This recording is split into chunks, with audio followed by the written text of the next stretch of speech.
Okay, I guess we'll get started. I'll be filling for the chairman until he arrives, hopefully in an hour and a half or so.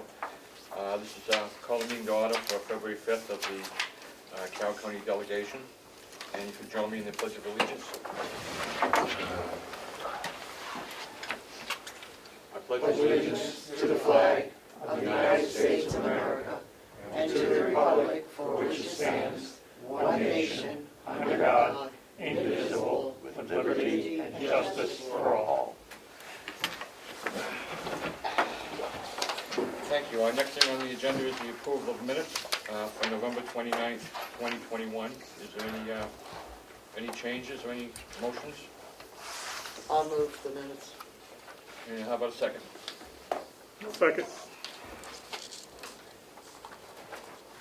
Melissa, can you do a roll call vote real quick, please, for the attendance? Now that we've got people on Zoom. Yeah, I'll be right back. Okay. Yeah, if you can do it. No problem. Roll call, Representative McDonald, Yep. Representative DeShays, Representative McConkey, Present. Representative Bucco, Representative Umberger, Yes. Representative Cordelli, Here. Representative Crawford, She's on. yeah. Representative Nelson, Here. Representative Knurr, Yes, here. Representative Marsh, Here. Representative Burrows, Representative Woodcock, Representative McAleer, Representative Smith, Here. Representative Avalani. He's on Zoom. He is present on the Zoom. Present. Thank you, Mr. We have a President. quorum, The Mr. Chairman. motion is to approve the minutes of November 29th, 2021. All those in favor say aye. Aye. Opposed? Motion carries. How about the minutes for January 21st, 2022? Point Yes, of sir. order, Mr. Chairman. Yes. Yes, Chairman. We need to take roll call votes because it's on Zoom. Oh, For the minutes. thank you. I can do that, yep. Roll call for approval Yep. of the November 29, 2021 meeting minutes. Representative McDonald? Yes. Representative DeShays? Representative McConkey? Yes. Representative Bucco? Representative Umberger? Yes. Representative Cordelli? Yes. Representative Crawford? Yes. Representative Nelson? Here. Yes. Representative Knurr? Yes. Representative Marsh? Yes. Representative Burrows? Yes. Representative Woodcock? Representative McAleer? Representative Smith? Yes. Representative Avalani? Chairman Avalani? Yes. All right. Yes, good. Thank you. Okay, no changes, anything on the January 21st. Do we have a motion to approve those minutes? I'll make a motion to approve January 21st minutes. And how about a second? Second. Thank you. Melissa, do you roll call, please? Representative McDonald? Yes. Representative DeShays? Representative McConkey? Aye. Representative Bucco? Representative Umberger? I abstain. I don't believe I was here. Okay. Representative Cordelli? Abstain also. Representative Crawford? I'm not sure if I was there.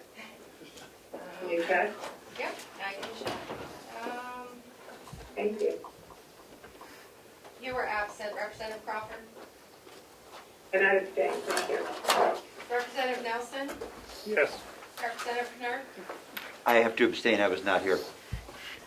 Someone keeping track, because I'm You're being physically? No, I was at a meeting, so I tuned in, it was already done. Representative Marsh. I abstain as I was not present. Representative Burrows. Could you check? I'm not sure if I was there. Yeah, no problem. The members who were present are Chairman Avalani, Vice Chairman McDonald, Representative Bucco, Smith, Nelson, and McAleer. Mr. Chairman, I don't think we can pass the minutes today, given that a quorum of the delegation that was present that day is not here today. How many, Is that how we do it? Sure. Point of order, how many people were here for that meeting? That doesn't sound like that was a quorum either. it wasn't. There, No, it wasn't a quorum, as I recall. we had discussion, but no formal action, Got it. so I don't know how. I think we can approve the minutes.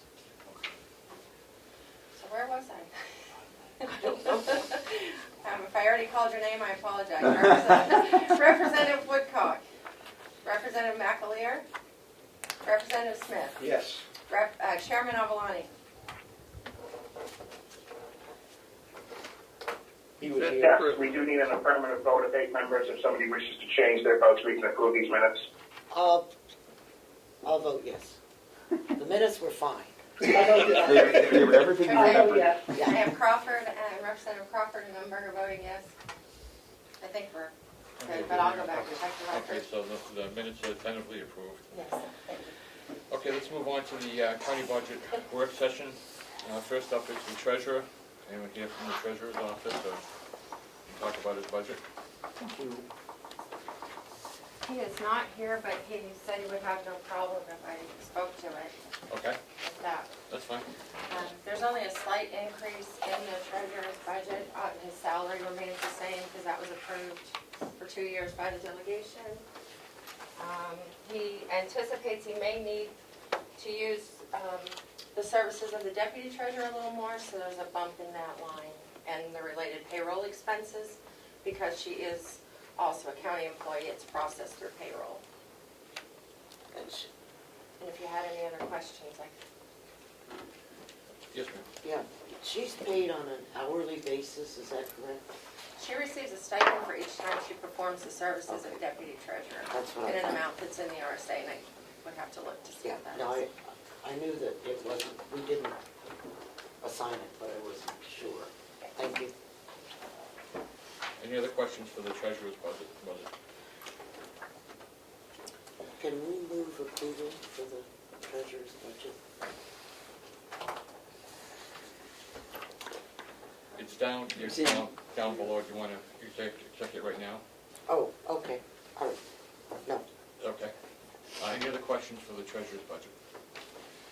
Okay, seeing none, we'll move on to the sheriff's department. Mind if I sit up there? Oh, come right up here, yes, sir.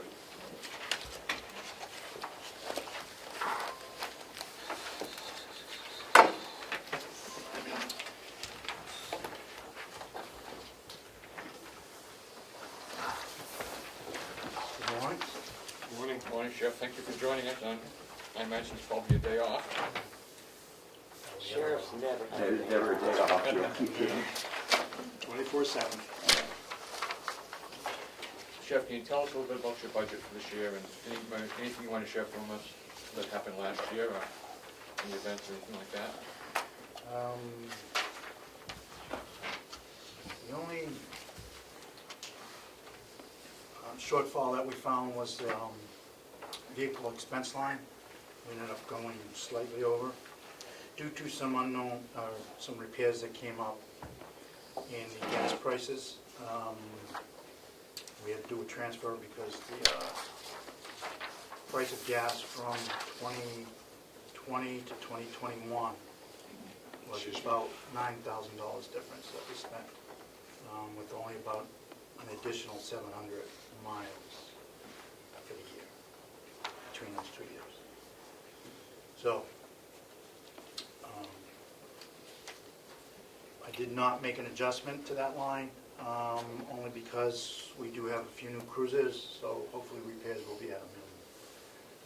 We'll just look at the standard repairs and hope. Yes, sir. Where is your gas line? That is in the vehicle expense Because, 73. you know, gas, is your gas up significantly with the state contract? And actually, thank you for pointing that out. We realized about June of 2021 that we had been on the WEX program because that had been cheaper than the state.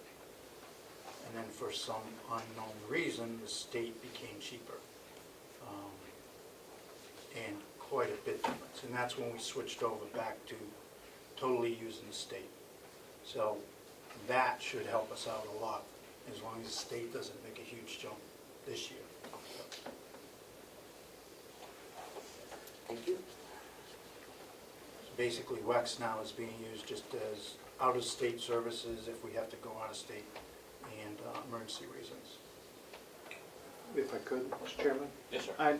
The term, is it WEX you're using? WEX, W-E-X, it's a gas card basically to use at any station. Okay. For the most part, 99% of them take it. The whole state pretty much went on it when it first came out because it was a big savings. It's not taxed and If there's a I discount. could follow up, to use the state fee, the state gas, does that mean then you have to go through a Troop E or someplace Right, like it has that? to be a state mall. And that works out okay? Yes, they're all around the state, so we have no Okay. problem finding one. All right, thank you.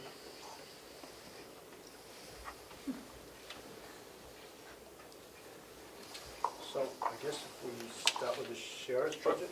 Yeah. If you didn't know, this is a contract year, so I guess we'll start there. I guess if you could tell me if you got a notification of that contract? I don't believe so. The proposed contract has been ratified and approved by both the union and the commission and myself. It is a 3-year proposal from 22 to 25. It would end in March 31, 25, starting on April 1 of 22. Sorry, I reversed that.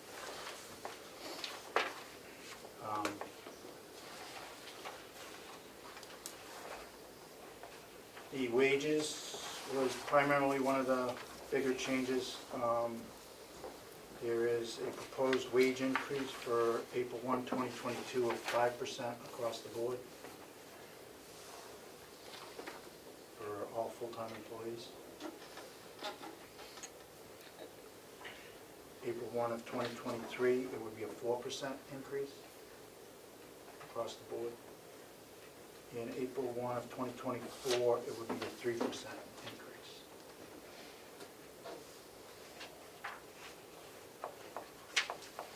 Another change in the contract was that in the incentive program for career incentives, there was an addition of if someone has a degree, they would be able to put in for a one-time incentive. Associate's degree would be $500, bachelor's would be $1,000, and the master's would be $1,250. And that's a one-time, and only if they have not used the incentive program that's already in the contract, which pays, for the most part, most of a course, college course. It's up to $1,000 per person, as long as the funding is provided. So that line currently is only $3,000. Obviously, if this is passed, these degrees would be figured out if someone wants it. There is only a handful of members on the department that have those degrees that haven't used an incentive before.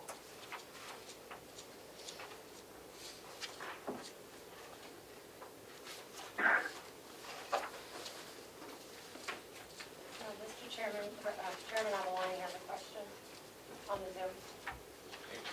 Mr. Valani, please.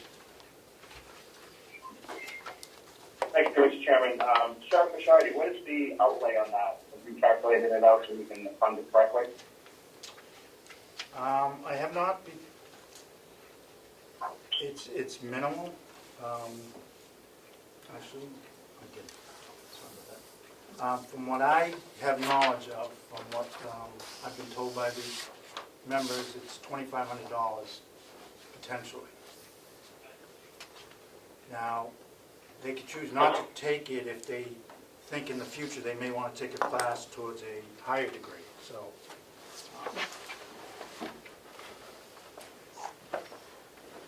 Thank you. That was my follow-up. As long as it's not going to be a rolling reward program, which is not usually what it's for, like when they get a, associate, they get that stipend, when they get a bachelor's, they get another stipend, and a master's, they get another stipend. No. So it's a one-time payment at their final degree. Yes, yes. Thanks. Sheriff, do you have like a, with that 5% in April, is there a big change in this number that we have in our books? Or- No, the number in your book includes that, the wage line includes the 2022 5% increase. Yes, sir. Thank you, Mr. Chairman. Thank you, Sheriff. I just have a question. With the 12% increase proposed in wages over the next 3 years, is this, has there been a wage study done? Are your officers paid at the market level, or just going to bring them above it? It will not bring them above it. We have not done a wage study. Other departments around the state have. Depending what area of the state you're in, it's could be far below it, could be right on it. So the state is quite different from region to region,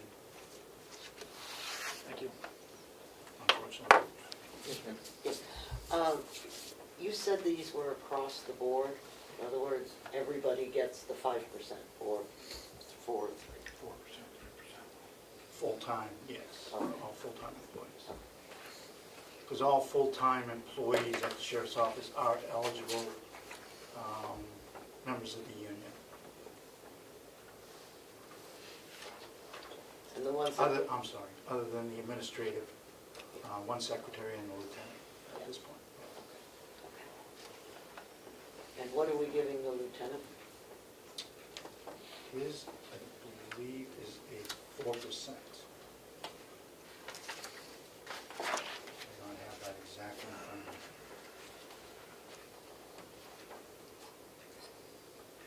And the admin person? Hers is a 3%. Okay.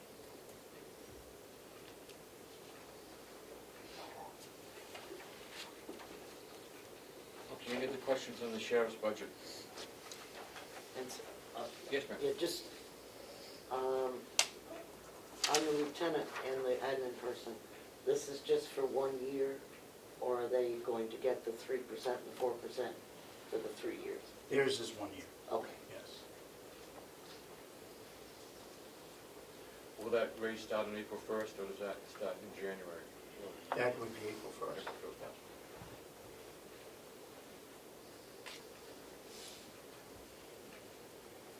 Any other questions?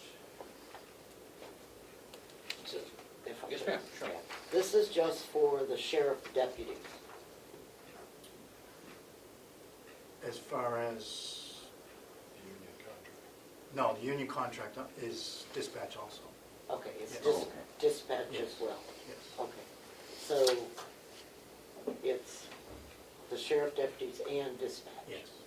Okay. Yeah. And how many full-time people do we have in dispatch now? There's 12 12. positions, yes. They're not currently.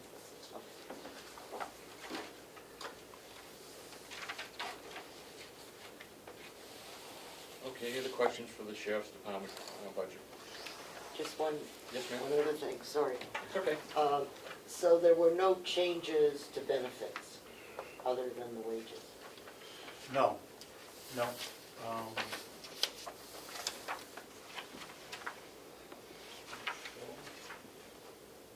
No, there was no more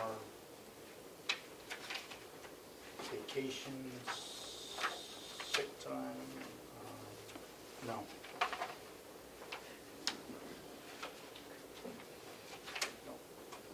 The insurance again has actually, I'm sorry. There was an increase of 1 hour to the employees' callback time. We were currently at 3 hours call-out for deputies or dispatch, if they're called out to work. They were getting 3 hours. We were probably one of the only ones with 3 hours. Most people have 4 hours. So that did get increased to 4 hour. So they get paid for 4 hours, whether they work half an hour or they work, 3 hours correctly, yes. thank you. Right. And if they're called out a second time, it doesn't change. It's the first 4 hours. Representative? Thank you, Mr. Chairman. Thank you again, Sheriff. Just to follow up on the health insurance, what percentage do the union employees pay into their health care? It's 20%, the county pays 80%. Is everybody 20% or is that? Yes, Okay, it's 80/20. thank you. Okay, any other questions? Okay, let's move on to, Chairman, Representative Crawford has a question. Okay. Sorry, couldn't get the words out. Representative. Okay, thank you. Sheriff, I know on court bailiffs, I know there's a revenue that's associated with that, and I can see that in December of 2020, it was only 68,000, now it's 100,000. Is that an increase because the courts are open, or you just add more bailiffs?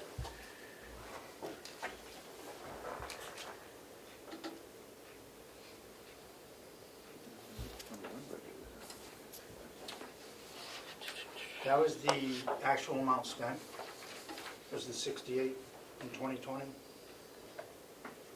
Yes. and then last year was 100, and this year it will be 100 again. Well, in September, 56,000 had been spent, almost 57,000.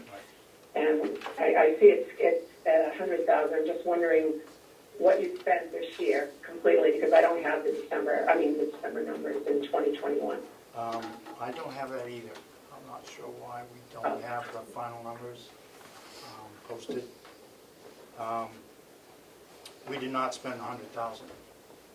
And the courts are reopening again. Superior Court was closed last month. They're supposed to reopen for the month of February again. Circuit Court has been running pretty steady. So again, that line item is in line with what the state budgets the court bailiffs for us. So it is offset by that number in revenue. So whatever we spent, we will get back. Thank you. Any other questions? Okay, let's move on to dispatch. Actually, vehicle expense, I do want to make a point. Change something? I have budgeted for 2 cruises. We are up there in mileage on a couple. It's $60,000, which is slightly over what we paid last year for the 2 cruises, which was about 58. Where we got the 2 cruises last year, we were told in December that the line is being shut down for the Dodge Cruiser sedan. And if we wanted to order, we had to order in December. I did place an order for 2. We're not on the hook for them if we don't get them budgeted. He also said that corporate is not assisting the dealerships as much as they did the years before. So the price was almost $7,000 each increase. Whether that's a market adjustment or not, I know they're doing that on personal cars. So, yeah, the increase was $6,697. Each cruiser would be $34,905.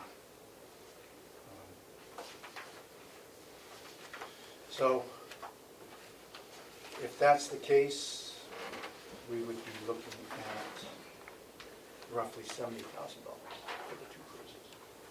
Thank you, Mr. Chairman. Thank you, Sheriff, again. Is that state bid that you use for the pricing? State bid, we have not been able to track down yet. That usually comes out around this time. But again, we will still try and get those prices down if the state bid comes in lower.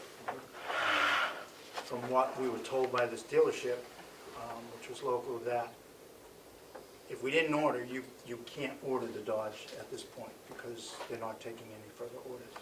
and that's anywhere in the state. So I know Conway placed an order for 2 also.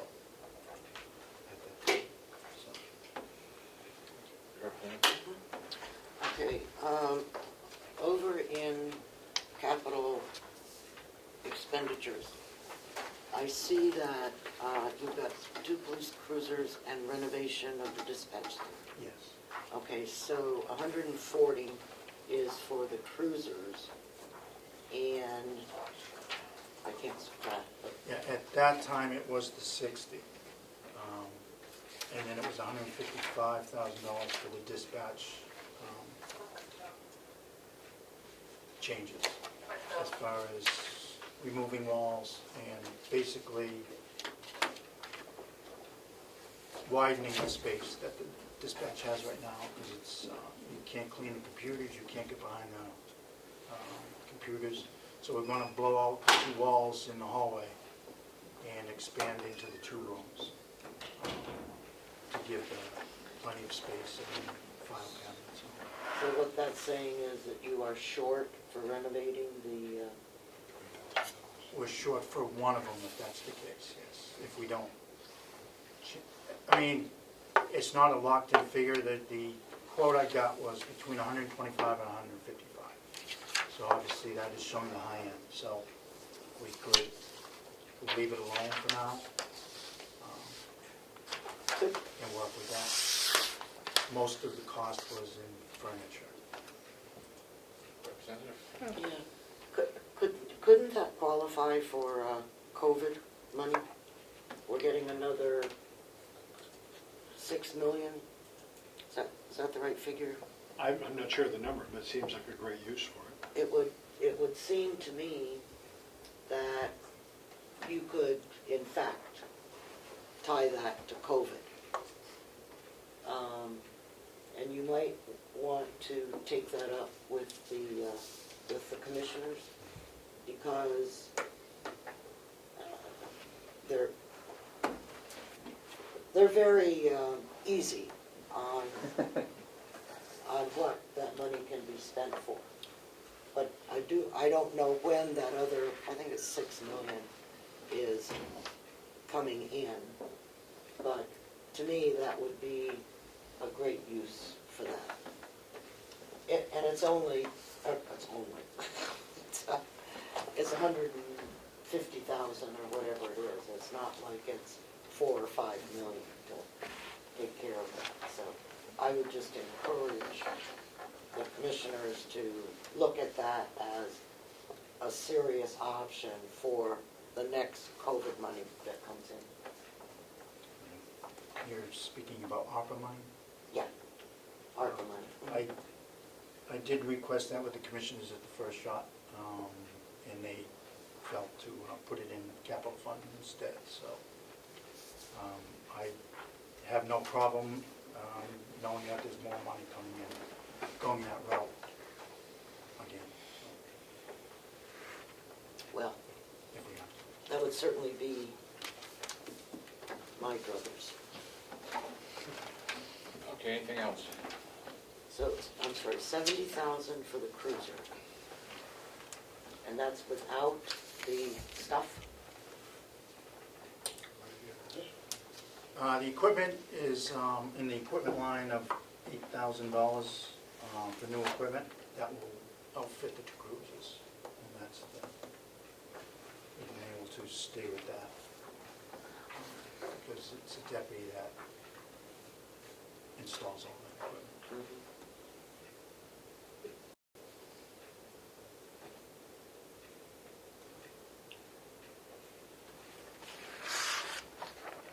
So that is over here under The last line. new equipment, okay. And that's the only thing you need? Yep. Are you going to request the cameras from the state? Only when it's mandatory. Okay, I just asked. Yep. So you're not? Thank you. Okay, go on to dispatch. We do have the bailiff's number that was spent in '21 was $84,975.37. So I would project that 2021 should see a higher number. The courts open more, hopefully.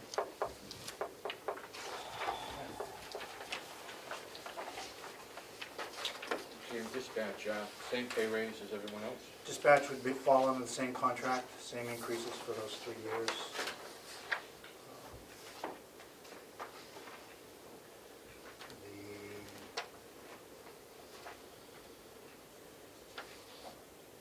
The noticeable change, I guess you would say, would be the radio communication increase. That was due to the annual upkeep contract with all the new equipment, higher towers. That contract, which had not gone up for several years, did take an increase of about $8,000 from Osprey Mountain Electronics.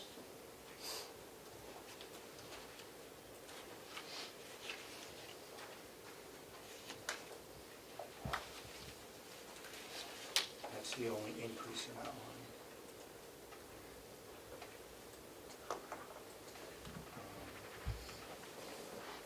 Salaries, if you got it late last night, I am, Hard copy this one.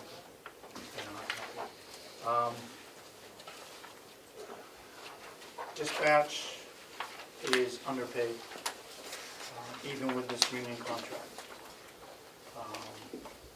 Conway PD is starting a dispatcher at $21 and change. Our last several have started at $17. I have 4 dispatches currently under Conway starting wage that have been here and certified. Mr. Chairman, Chairman Alwani has his hand raised. Yes, Representative Babalani?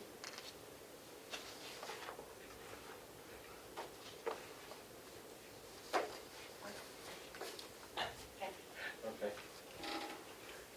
Now continue, Sheriff. So I did a proposal for a market adjustment for this year only,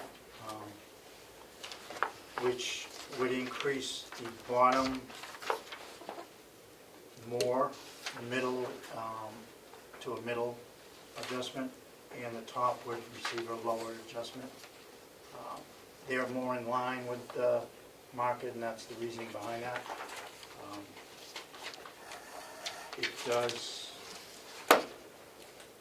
still would bring them, even with that market adjustment, you see, would still be almost about $2 under what Conway PD is starting a dispatcher at. I am having trouble keeping dispatchers and finding dispatchers. And the whole state is doing that. But if we're not even in the ballpark, we're not going to get anyone. I did have someone from Massachusetts that almost came, but just could not move his family up for $17 an hour. So, and I'm not saying that these increases will bring that person up either, but it certainly would give a glimmer of hope, I guess.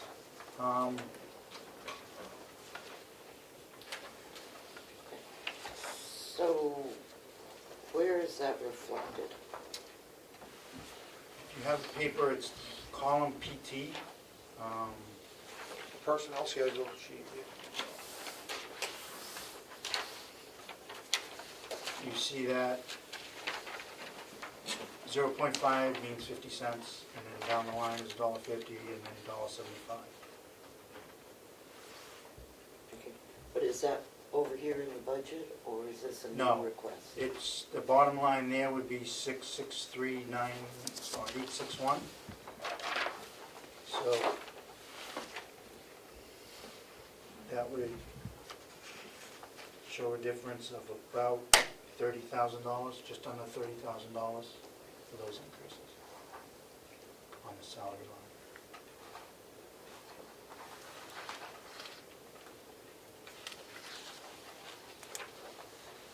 What's the final number you're looking for, Sheriff, for that salary line? So it would be $663,861. We rounded up.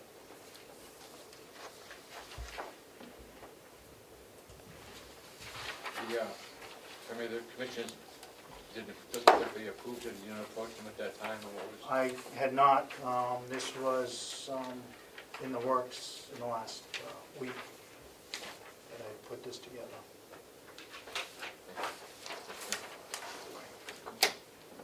Okay, so this figure in hourly reflects the raise, the 5% raise? Yes. Yes.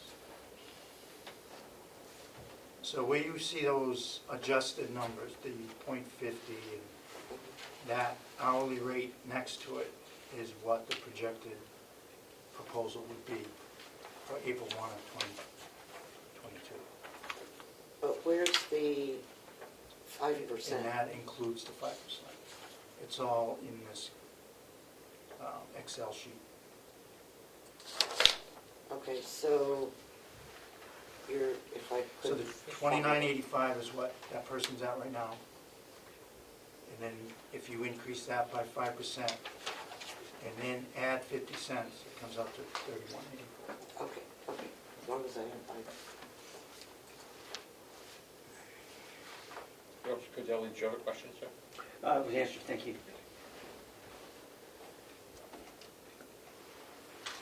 I have a question. Yes, sir. Sheriff, so I know it's a juggling act to keep staffing, and apparently this is even harder. You made a comparison to Conway. Is Conway dispatchers also a union contract there? They are.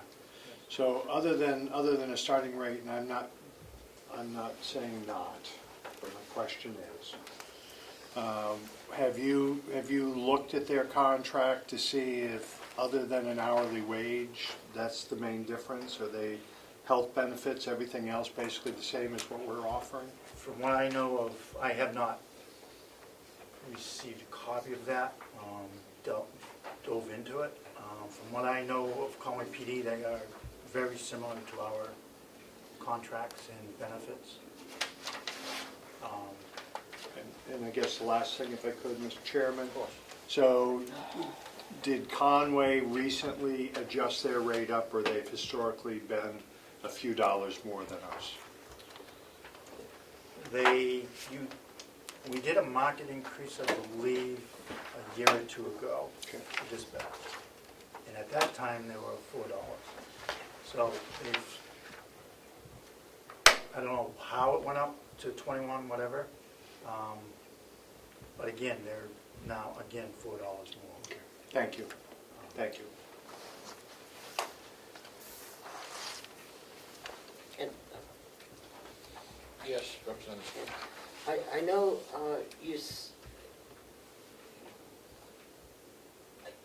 you have not introduced this to the commissioners, or you have? No, I have not. Okay, so they have not voted on this market adjustment? No, I don't believe they need to. From my standpoint as an elected official, but that's why I brought it to you at this point.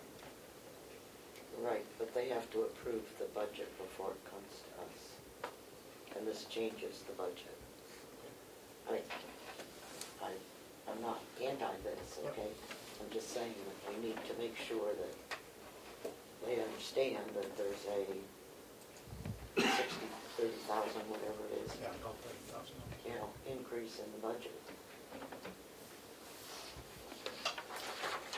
If they can take the money for dispatch out of ARPA money, then we're about even. This table does reflect a $3,000 decrease in part-time wages.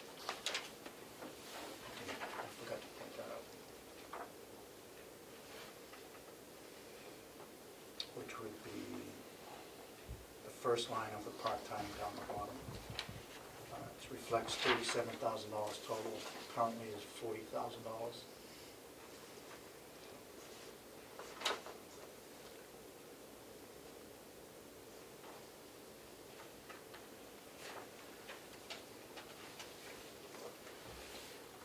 Cadelli? Thank you.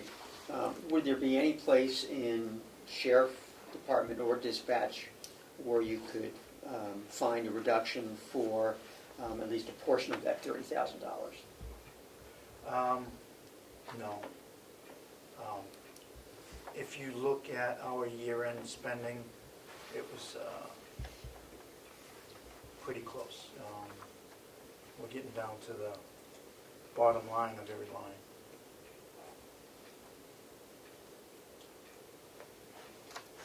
We had to do a handful of transfers this year. Representative? Thank you, Mr. Chairman. There was talk, or somewhere I read in the paper, that some other towns are looking toward possibly hiring the county to provide services as a police department. What's happening and how would that, when would that affect the budget?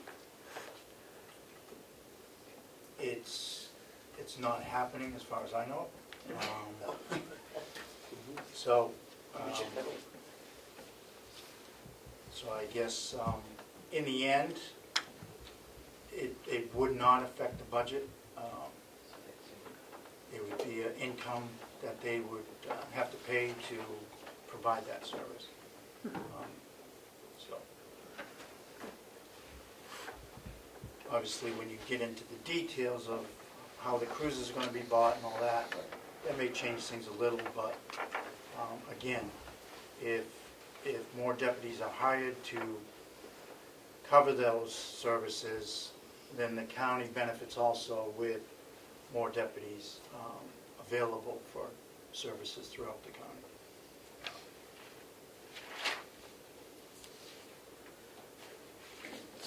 Yes, ma'am. You currently have a contract with Eaton, is that correct? There are agreements there. Agreements, okay. Is that the only town? Town of Albany and Okay. Town of Eaton.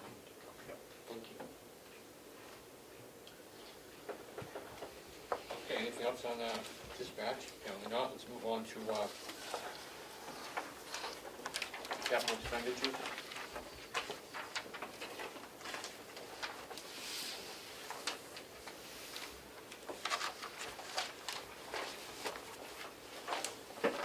So as we spoke about the capital expenditures, the only two we have is the sheriff's, the two cruisers and the dispatch renovation, which in the $215,000, the breakup was $60,000 and $155,000. Again, that was the top end of the proposal to do what was needed to do in dispatch.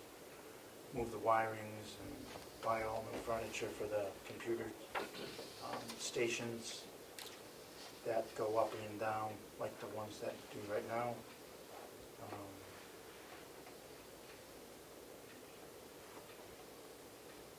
And then the two cruisers, as far as we know, possibly could be under budgeted at $60,000.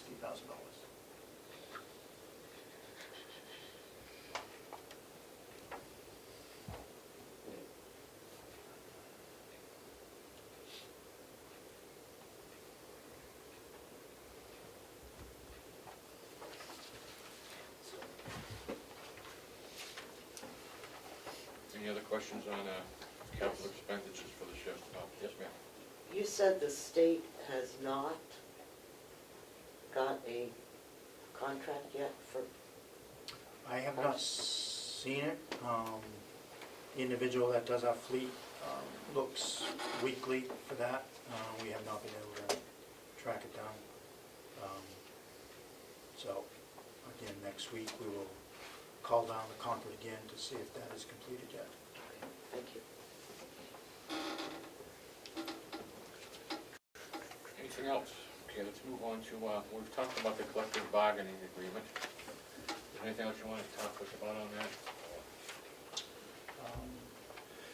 No.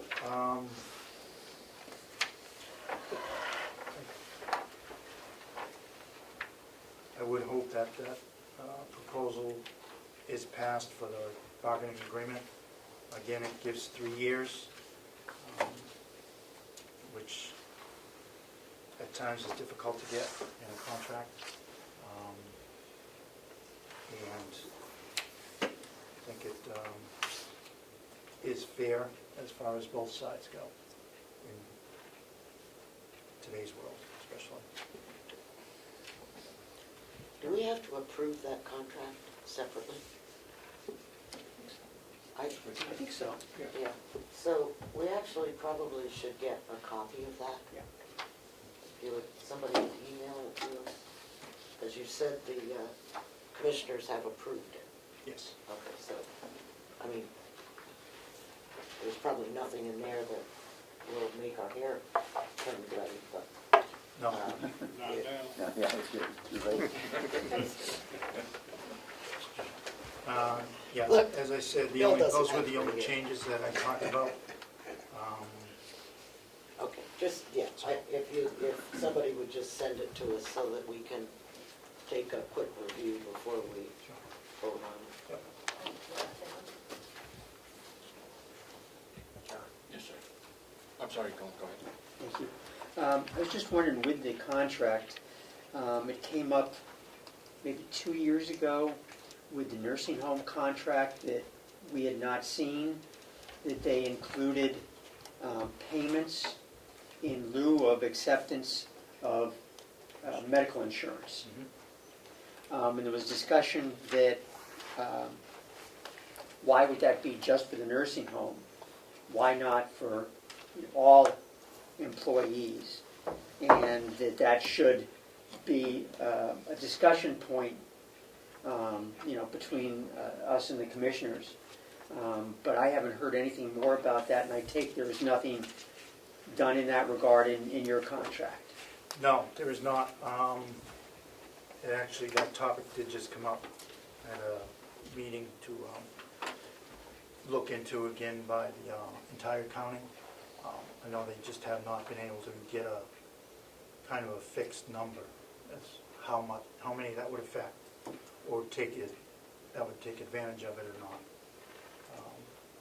In my office, there might be a couple, but it depends on what that dollar amount is too. So. But no, this contract does not allow that. There is a locked number as far as what the insurance can increase from year to year in the contract, and that's 6%. And I think Teamsters have only done that once. I think it's been far below that over the years. Representative? Yes, did the contribution to the retirement fund,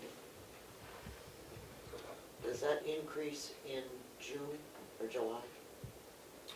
I believe so. Or did it increase last year? If I'm right, the increase went into effect in July 1st of last year, so this is our first full year with the increase. So there's no increase this year? No. Okay. Thank you. Chef, how do those raises compare to other county employees, other unions? Do you have any idea?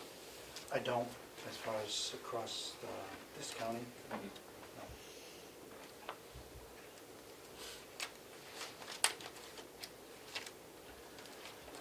Any other questions on the contract? Okay, let's move on to revenue.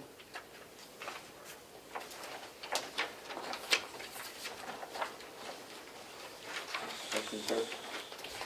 As I'm working on what was sent to us electronically, where is revenue on the electronic information that was sent, all 85 pages? I'm not able to. Last, at the end, The thing is, there was Mountain View was at the end. it's after Mountain View. Yeah, because Mountain View takes all the last several pages.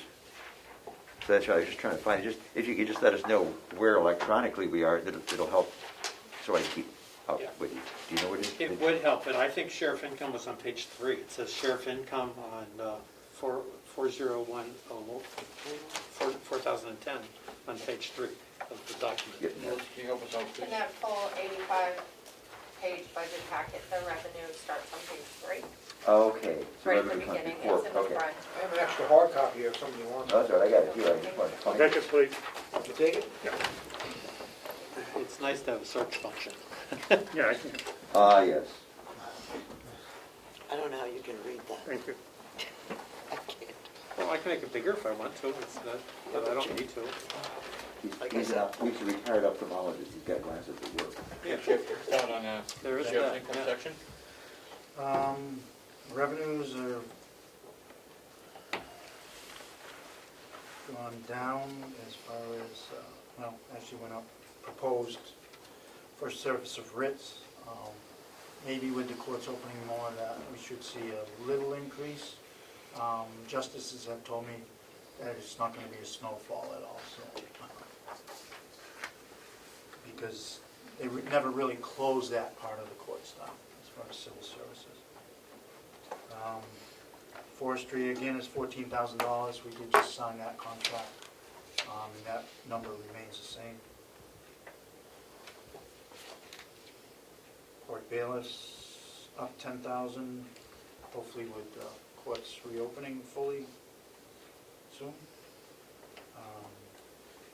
Special details includes commercial details and revenue. Albany agreement and Eaton agreement, that's what it would be for those services for 2022. And those are offset by revenue completely. Other income, stayed at $5,000. And dispatch income up $500 to $3,000. Sheriff, on the agreements, is there something built in where they go up so much to cover the expenses and things like that, or like cost of living raises and gas and all that? No, because those are paid at a detail rate. It's not a budgeted proposal. It's strictly at what a commercial detail would pay, because they're only a few hours during the week that we're there. So it's basically a detail patrol for those times. Excuse me, Representative Burrows has her hand raised on the Zoom. Representative Burrows?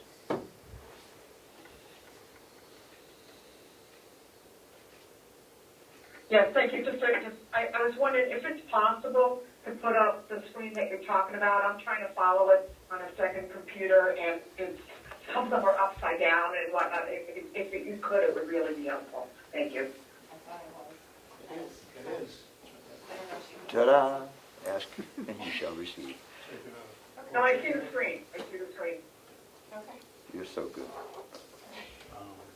So currently, the detail rate is $70 an hour. The officer gets $45 an hour for that hour rate, and the county gets the remaining balance.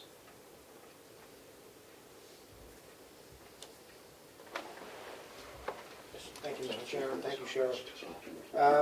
Regarding the agreement with Albany and Eaton, is that a guarantee certain hours of patrol, or is it random, or what is? Yep. It's basically a guaranteed hours of patrol. It's not set in stone. That's the number that is figured at the $70 an hour rate, and with the number of hours that they're looking to cover. So basically, you patrol the entire county, say Ossipee would have her own PD. You still patrol Ossipee as part of your duty, so you would give them extra patrol because of that, because of this agreement? Is that what you're saying? Yes, they would get a defined patrol. So the town of Albany is a 4-hour shift, and so for a 4-hour block, the deputy signs up for that patrol and does it, and stays in the town of Albany. Okay, thank you. Jennifer? Thank you. For court bailiffs revenue, 110,000, so you're looking at a net $10,000 for the county because the expense line was 100,000. No, if I'm reading it right.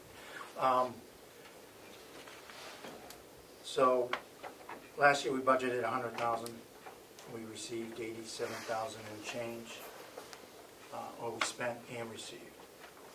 That is a dollar for dollar. Okay, right. Right, So- so I was just wondering why the difference between the expense and revenue lines. Oh. That should The not expense be- line It was- should be 110, if that's the The- case. The expense line was 100,000, I believe. They should equal, technically. Yes, it is. So, again, it's a dollar for dollar. If you leave it at 100 and we spend 110, you're getting the 110 back. Right. But if financial requires those to be equal, they should be equal.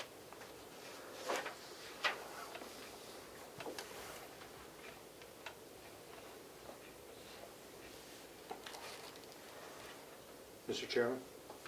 Yes, Representative. For the sheriff, if I could, please. Sure. Just wrapping up on our contracts we have with a couple other towns, and just want to make sure I understand the relationship. So if we were to charge them $7,000, a town $7,000, we're billing them at $70 an hour, so that town would be getting 100 hours worth of dedicated service. Am I understanding that right? Correctly. Okay, Yes. that's all I need to know. Thank you. Questions, Jim? Yes, Representative. Thank you. I'm looking at the page, I may have an older one, that says September 30th, 2021. We don't have the end of the, at least on this sheet, we don't have the figures that show the end of the year. So how does that figure into this? So when we're talking increases, are we using the number for September over what's proposed? I guess I'm somewhat confused. Melissa, you have those end-year numbers, or? I don't have access to the December 31st revenue report.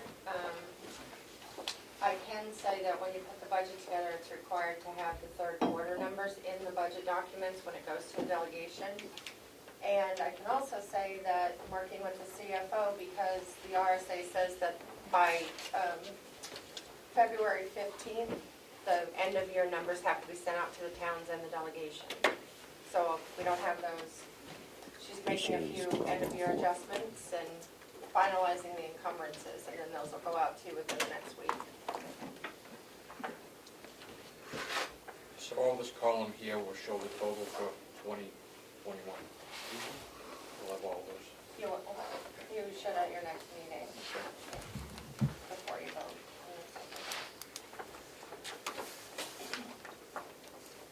Any other question on revenues?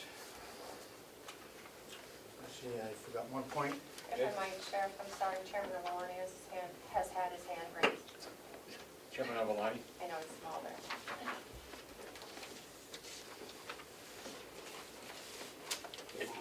Thank you, Mr. Chairman. Thank you, Sheriff. We see increased costs across the board. Have you looked at your fees for service costs, maybe changing the detail rates to include the increases? As far as the service of writs, is that what you? No, it's not about changing the detail rate because your salaries went up, I think. I mean, that can be, not at this point. Maybe next year they could be adjusted, yes.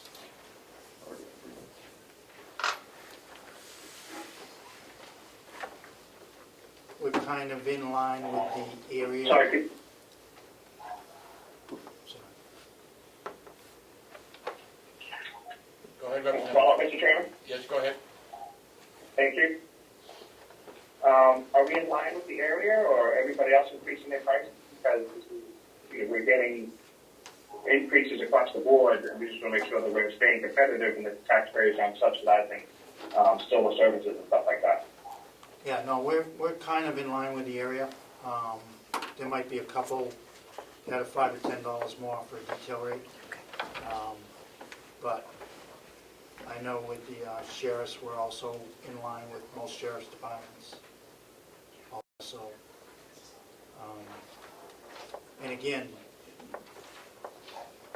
if it's a detail, then that's what they're getting. They're getting a specified hour, and it, from what I can tell, it's more than covers it right now, our expenses.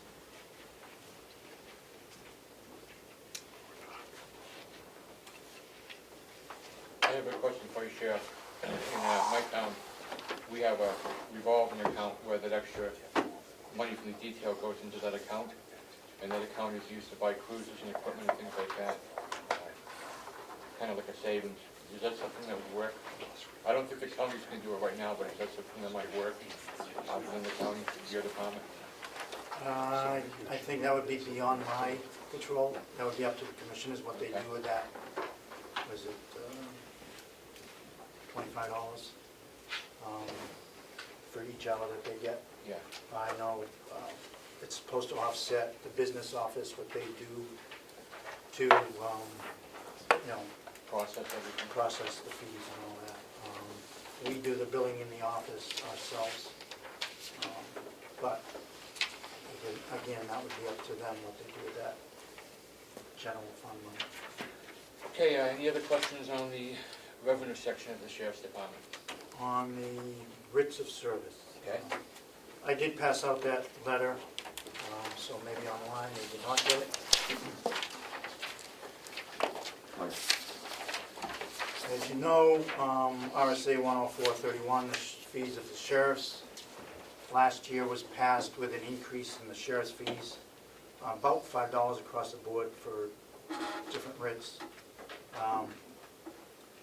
But also the legislature made it that the delegations of each county can increase annually these rates of service to stay in line with the CPIU for the Northeast region. I did find that number to be 1% last June, because that's the one we have to go by for this coming year. So basically it will be a 30 cent per writ, per service increase. Because right now most services are $30. So with that number, we had 1,078 services last year, so you're looking at about $323 in revenue increase if you raise that 30 cents. It'll get us about 2 tanks of gas.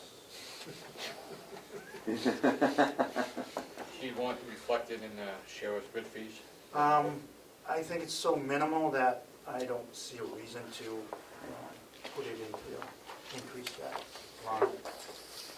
Thank you. I would just ask that the delegation considers that increase. As I say in my letter, each sheriff will ask for that increase at their delegations this year. So hopefully no one county stays behind. So are you recommending that we agree or not? I would recommend that you do, yes. That this increase be made for 2022. Again, it's not on the taxpayer, it's on the person that's serving the process. If I could? Yes, ma'am. So that means the writ will cost the individual $30.30. Yes, plus the travel fee and all that, that is normal.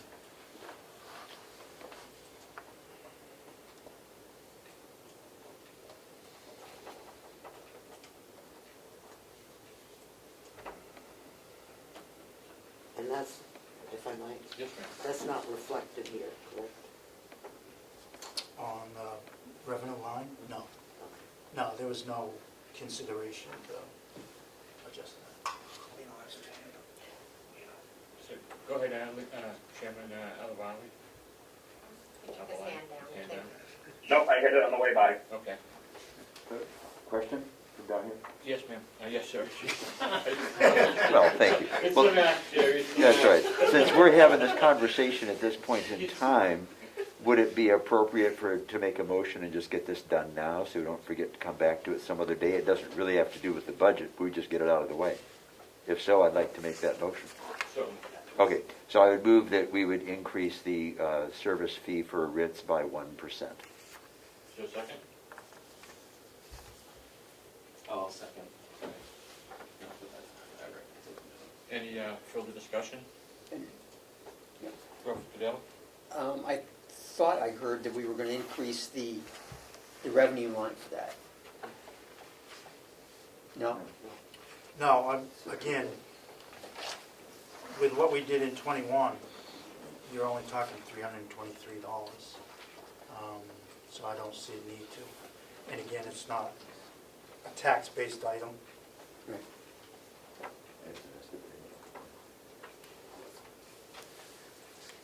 Any other discussion? Okay, Melissa, could you roll call vote, please? Will the clerk vote to Okay, Lloyd. take that on now? Yeah, I can do that Great, now. thank you. Yes, Mr. Vice Chairman, I'd love to do a roll call vote for you.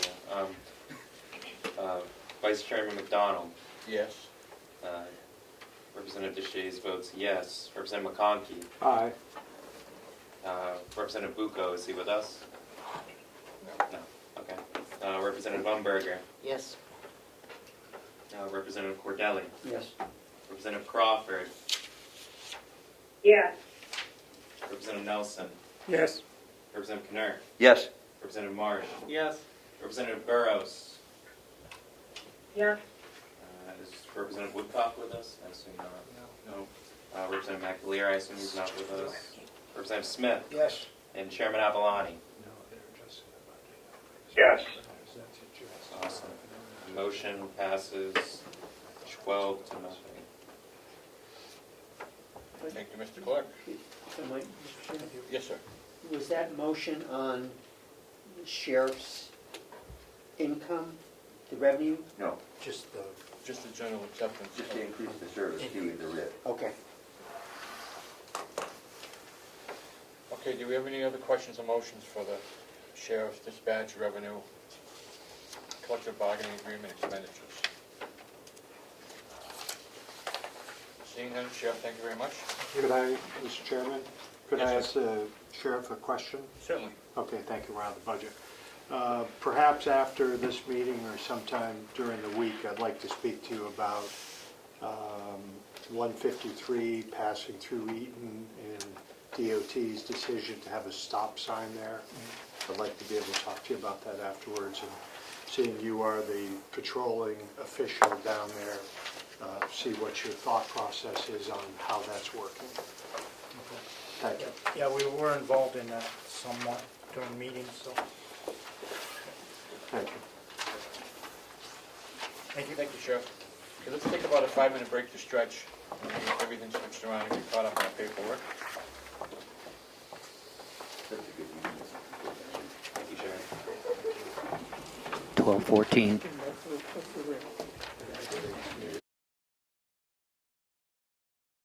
Public Works. Okay, our 12:27. meeting, next, move on the agenda is the county attorney. Thank you, county attorney, for joining us today, on your day off, I'm sure. First item on the budget is the county attorney's office. You want to just fill us in with what it's been like the past year, or some of the changes you've received? Sure. It has been a bit of a rough year with the county attorney's office.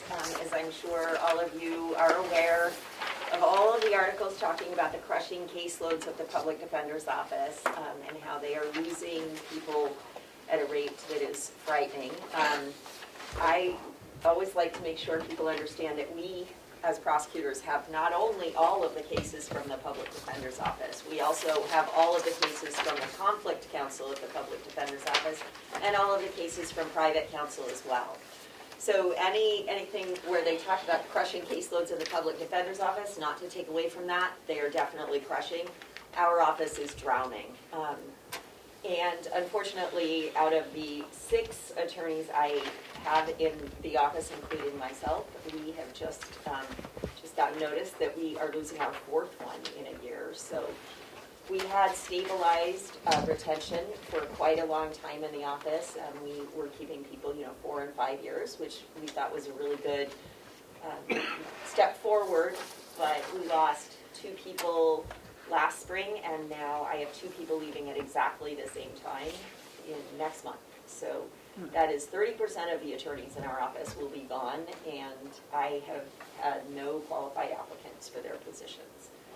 So it is, it's a bit of a dire circumstance because we have a caseload like we've never seen before. With the court being closed for as long as they were, all of those cases didn't go anywhere, but new cases kept coming in, and so we're really looking at a matter of more than twice the caseload that we normally are trying to process. And we're trying to do that with now 30% fewer attorneys. So it's, I'm a little stressed about it, so.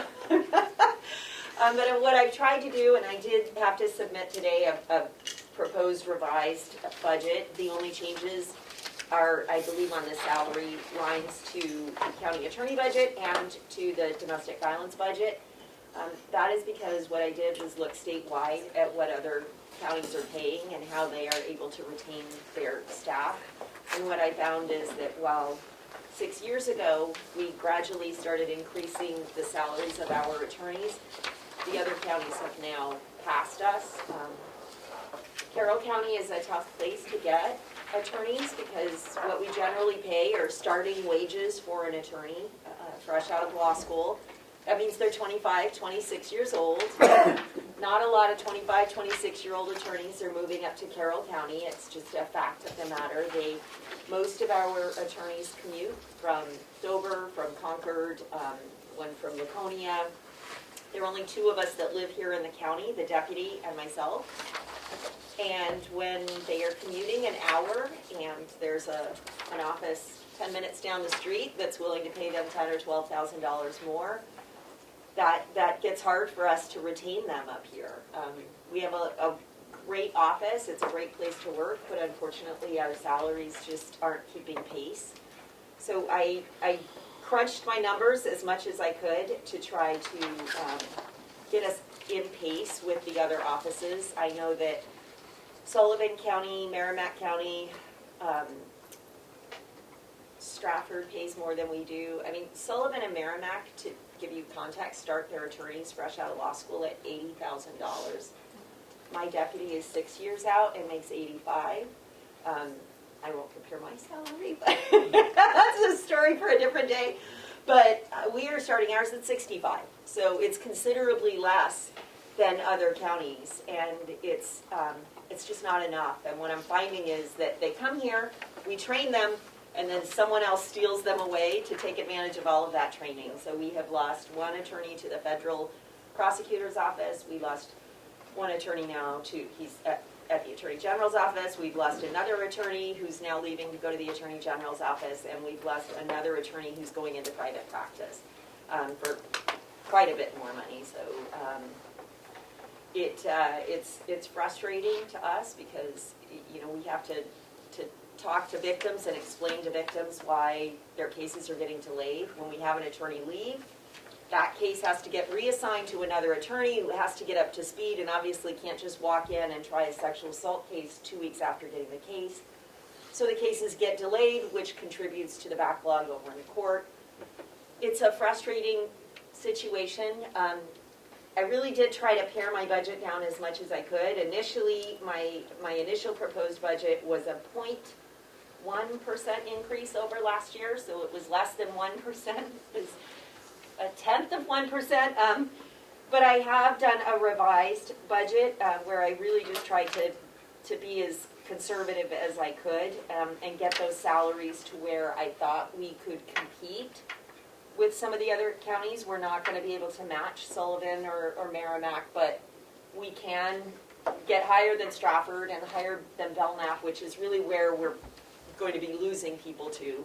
Those are the closest counties to us. Even with that, my bottom line budget only goes up by 1.8%, so I'm under 2% increase over last year. We've done that just by trying to really utilize technology, utilize our paralegals a little bit better. I know that we use our information management system to do, we've learned how to program in it. Even I, at my age, have learned how to program in it so that documents auto-populate. Anything we can do to save time and be able to have the same number of attorneys handle more cases, that is our goal. So we've been strategizing, we've been doing a lot of training internally, learning about negotiation tactics, learning about how to, use technology. Last year, you all were generous enough to give us new computers, which helped tremendously. They're much faster, and that's been helpful. And so I understand that it's tough when I'm asking for more money for my attorneys, but this is what I need to be able to maintain attorneys. I now have my deputy with 6 years of experience, and I'm left with 2 attorneys who have less than 1 year of experience. And unfortunately, I have to give these attorneys aggravated felonious sexual assaults. I have to give them, manslaughter. I have to give them death resulting. I don't have any other options. So I don't have any applicants at this point. I think if I can get the salaries up, I would hopefully be able to get applicants in. I would like to be able to hire somebody with some experience, because there is just a significant drop-off, and I don't think that that's fair to victims to have, Keith, my deputy, and I, try to be there, but we can't take all of those serious cases. We have a lot of serious cases. We are not just dealing with small possessions of controlled drugs. We're dealing with serious cases, and to have people handling them, you can probably hear the stress in my voice, that don't have a lot of experience is very difficult, and those are difficult conversations to have with victims. So I'm hopeful that a salary adjustment to get us more in line with the rest of the state would be helpful. When I became a county attorney 6 years ago, I promised that I would take incremental steps. I didn't come in here and ask for double the budget my first year in. And that's what I feel like I have done. I have incrementally increased the staffing levels and the pay levels so that we are in line with the rest of the state. Just for perspective on where we are with caseloads, the caseloads from the last full year before I took over, let's see, the salary was $620,000. In that time, we've added 4 new staff under that, but the increase has really only gone up. I'm now asking for $754,000, so not even $200,000. The referrals from 2015, the last full year before I took over, we received in a charge count referral of 599 cases, and in 2021 we received over 1,000. So our case levels have gone up. The seriousness of those cases have gone up. We've also tried to implement systems whereby the police can keep some of the less serious cases as misdemeanors as opposed to felonies. We converted one of our admin staff to be sort of a diversion person. We've tried to implement diversion to try to get people into treatment as opposed to getting them over into the House of Corrections. We've tried to figure out ways to resolve cases faster. We've done everything that we can do, and I would not be asking for more money if I didn't believe that this is truly what we need in order to be able to process the cases and the caseload that we have at this point. One of the other things that I had proposed earlier is to just consolidate the domestic violence budget into the regular budget. The only reason I ask for that is just ease of management. It is not a necessity, but For instance, if I have a position open as a domestic violence prosecutor, which I would see as perhaps an entry-level position, and then in my main budget, I have an experienced level position open, but I receive applications for the opposite, it then becomes I have to come in here and ask for money to be moved from one budget to the other. Whereas if it was all consolidated into the regular county attorney budget, I wouldn't have to worry about that when I moved personnel. So when when I get a new person and I decide to put them in domestic violence, now I have to move from budget to budget as I move personnel around. It's a convenience for us. It's a matter of paperwork, but the commission voted to keep them separated. I'm fine with keeping them separated. I just thought it made sense to consolidate, so I will leave that in your capable hands as to whether or not you want to do that. I mirrored that increase in salary in the domestic violence prosecutor budget. So that one does go up by $10,000. And that was just to keep them in line with what the starting salary would be in my regular budget as well. Okay, let's get some questions for the county attorney budget itself, if anyone has any. Chairman? Yes, sir. Thank you, Mr. Chairman. Obviously, the loss of personnel is a huge factor of concern. Do you conduct exit interviews for the personnel that leave to ensure that it's just about the pay, not other workload, maybe part of that discussion? It's always workload in prosecution. So that goes without saying. And I would say, you're welcome to come and talk to the people in my department. We have a really close department. In fact, everybody who's left tries to come to the Christmas party. They still come back and visit us. We have a very close department. The working, I always refer to us as a collegial department. We work very closely together. We're a little bit probably like family. We eat lunch together, and so it definitely is a matter of they want to be closer to home. Some of my guys, I have one guy who's commuting almost 2 hours every day. Obviously, we're not going to hold on to somebody who's commuting almost 2 hours a day when we're paying him $67,000 a year. It's just a numbers game. And every one of them has felt terrible, and it's been a rough, I'm sorry I have to leave, I love working here, but unfortunately I have to do what's right for my family, and I support that, I really do, and I can understand, I was a single mom as a prosecutor, I get it, I understand how hard it is to raise children and try to live on a wage when you look at private practice and think, I could be making a lot more money, but I think it was Representative McConkey who once said that being a prosecutor is a calling, and it really is. But it shouldn't be a huge sacrifice as well. We understand we're going to make less money than people in private practice, but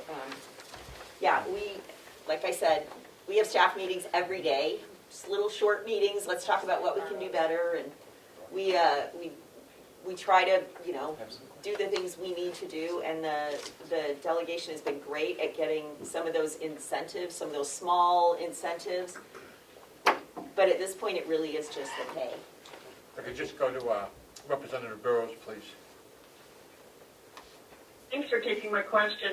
My question is this. I think, let me clarify, I think you said that $80,000 would be the number that you would need your belief to attract people to the department. Thank you for the question. That's the number that Sullivan County, Merrimack County has right now. I do not believe I can go up that high. I can't. Something in me tells me I just can't go up that high. So what we are trying to do is get high 70s as a starting salary, which would be about a $10,000 increase in salary. My theory is, I was just going to say, $10,000, if we can keep them in their seat for an extra year, that is absolutely worth the money to the county. Go ahead, Representative Burrows. A follow-up? Yes. Yeah, my follow-up is this. My neighborhood alone, I've seen housing prices go up 30% in the last 2 years, which is insane. I mean, the prices are just ridiculous. So is it even realistic to think that we can get good people for 70 or even over 80, given that housing prices have just skyrocketed in this area after COVID? I mean, I don't anticipate they're going to move here for that. That's a starting salary. They will commute. my goal is, instead of keeping them 2 years, if we can keep them 3 or 4 years.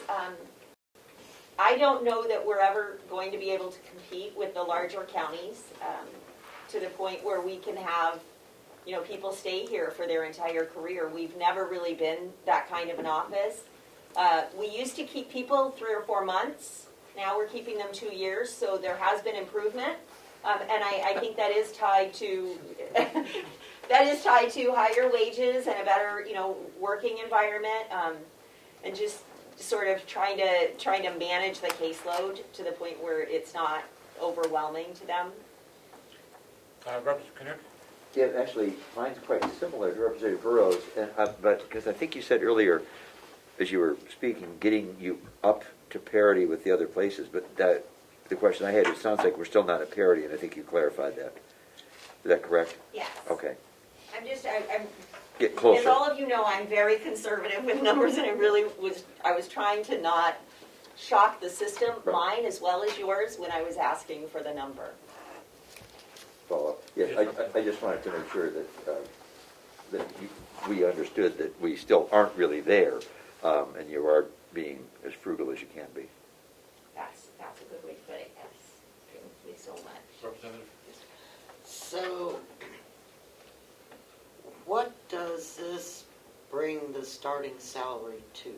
I believe it's 78 was the number that I broke it down to. Yes. And has this proposal gone to the commissioners yet? No, so because I just had, after the commissioners approved this, I had 2 people leave. In fact, I've had 3 people leave. I had 1 person from Victim Services leave, because after 2 years, they were at $20 an hour. Belknap County starts their people at $22. The Attorney General's office starts their people at $65,000 a year, so we did have to figure that out, but that has all happened since the commission has approved the budget. It does not make a huge impact on the budget. For instance, it's 13,000 increase. I believe the delegation can not approve the commissioner's budget, but can add, and that has happened in the past. So that is why the commission does know that I am bringing forth this. I will say that. Could I follow up? What does this do to the other attorneys that you have? What is happening with their salaries? So they would, I even included in this is adjusting theirs to where it needs to be. So they would move as if they had been hired at this salary, if that makes sense. Okay, and do we have? Okay, so if I could follow up, so right now you are short 3 attorneys, is that correct? 2.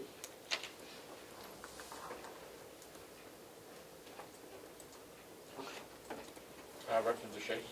Yeah, I was just wondering, we offer a number of incentives to bring people into your office. Are there any incentives that we don't offer that maybe other counties offer that are kind of proving to help offset any kind of costs that would potentially be for salary in the future? Is there anything that we could possibly offer to make it so then the salary lines, we don't have to keep increasing when we compete with other counties, but find more innovative ways? Have you thought about that? Yeah, that's an excellent question. Thank you. So one of the things that I think would be really helpful is more student loan reimbursement, because student loan. That's going to be my follow-up. Right, student loans have gone up. I mean, I know that I went to law school a long time ago. We won't talk about how long ago, but I graduated with about $100,000 in student loan debt. People now are graduating with $250,000 in student loan debt. It's really hard to take a $65,000 a year job when you're looking at a student loan debt that is, more than a lot of people's mortgages. So, and certainly harder to keep them. Yeah, so have you considered, obviously not in this budget, because I don't think you have any kind of student loan forgiveness kind of program. Maybe I'm mistaken, or maybe it's done through the state, but have you considered a way of developing maybe some kind of program in the future so we could retain these people at least for a certain set number of years, so we don't have to deal with these shortages in the future, that, if they stay with the department for a number of years or with your department, that we give them a certain, percentage of forgiveness? Thank you for that question. Actually, the delegation last year did approve, and it's under education and conferences, did approve that for every full calendar year that an attorney stays here, they are eligible for $1,500 in student loan reimbursement if they can prove that they paid at least $1,500. I did forget to mention, if you don't mind, I'm sorry to, but I know Rockingham County has been offering a $5,000 signing bonus for attorneys, which is broken up over quarters. So that's another thing that some of the counties have been looking at as well. Everybody's getting creative. Thank you. Representative? Thank you, Mr. Chairman. My question's a little off of budget for information. So at my age, in my profession, people time out. I'm not doing this anymore. I'm done. A lot of people in professions will time out, retire, and then come back as consultants. They set their own schedule, they go X number of hours, and they're paid better than they were before, and they forgive, medical options and things. So my question is, we don't have a huge population moving in here, but we have a big population that retires here. I don't know what your credentials are. Some of my professions, it's continuing education hours or whatever. I'm assuming there is a standard that people must have to be with you.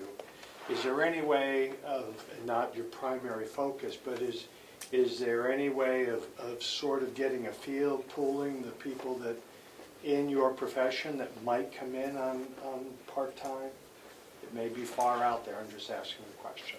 Thank you so much. I think that that's a valid question. I have thought about that in the past, and in fact, we had tried to reach out to a couple of people. What I am hearing, by and large, that people who retire from prosecution, much like people who retire from policing, it's a little bit of a young person's game. It's quite stressful and to have that on your shoulders.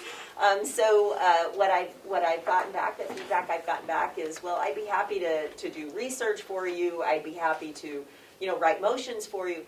But we actually have very low-paid interns that do that for us. So I think that is a better utilization of our funding, because we pay them a lot less than I would pay an attorney to do that same function. And we're hopefully recruiting them into. I've hired a couple of our interns, so If I could follow up. Certainly. So so I assume you, and I don't know your trade, but you need to pass the bar and so forth. So once I retire from that, and I wanted to at least retain my title or whatever, would that involve more hours, education and so forth?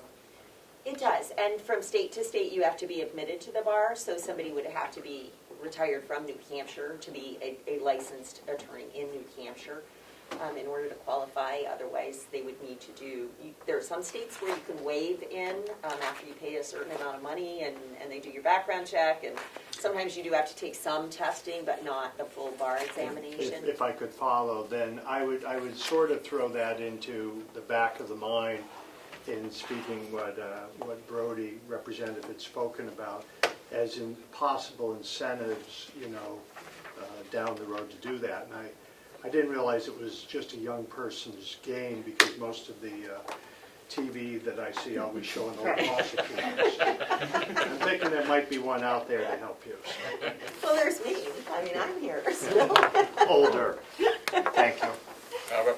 Yeah, I think this might be one of the last questions that we have. Thank you for taking my question.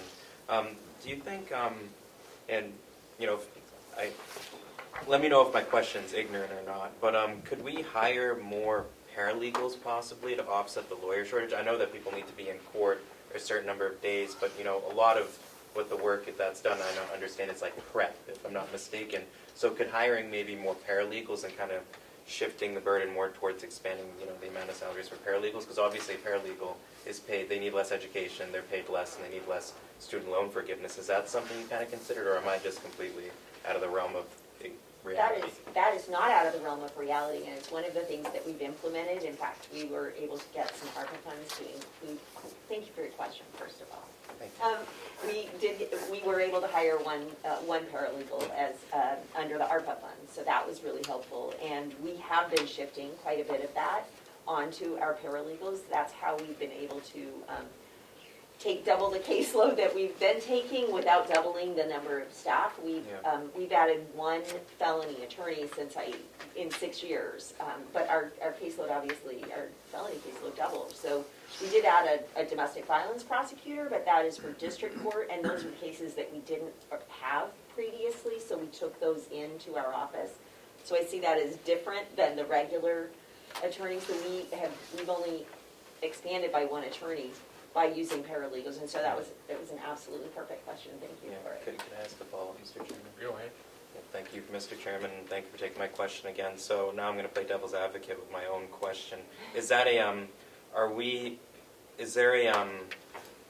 sacrificing a certain amount of expertise by not having as many lawyers in your office? Are the lawyers that you're having argue these cases, are they possibly less prepared because we have less experienced people who haven't passed the bar kind of prepping for some of our, some of these cases? I just want to understand so we're properly serving the public. I think that's an excellent point, and that's a fine balance. So one of the things that the attorneys have to prep their own cases. They definitely do. I don't think that you can understand your case if you're not prepping it yourself. The paperwork aspect of it, there are a lot of forms that the court has shifted into our office that are court forms that we fill out now, so we've been trying to train our paralegals to fill those forms out. For instance, on a sentencing, I'm sorry to bore you. On a sentencing, I had a sentencing hearing that went, and there were 22 charges. I need 22 packets of sentencing recommendations. So that took me about 4 hours to do. So that's something that I feel like we can shift over to the paralegals, and that's what we've been working on, is shifting that underlying paperwork over to the paralegals to try to ensure that the attorneys are more freed up to do that. But if your question generally is, are we sacrificing by not having experienced people? I hope not, but obviously somebody who's been doing it 5 years is going to know how to do it a little bit better than somebody who's been doing it for 6 months. Yes, this is getting off the personnel issue and down to your county attorney vehicle expenses. Jumping from $1,200 to $4,800. Maybe you could give us some explanation on that.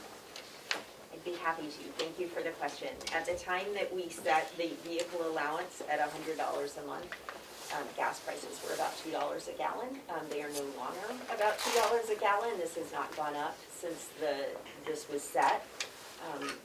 Price of tires have gone up by 35%. Maintenance on vehicles have gone up by about 47%. Gas prices have gone up by almost 100%.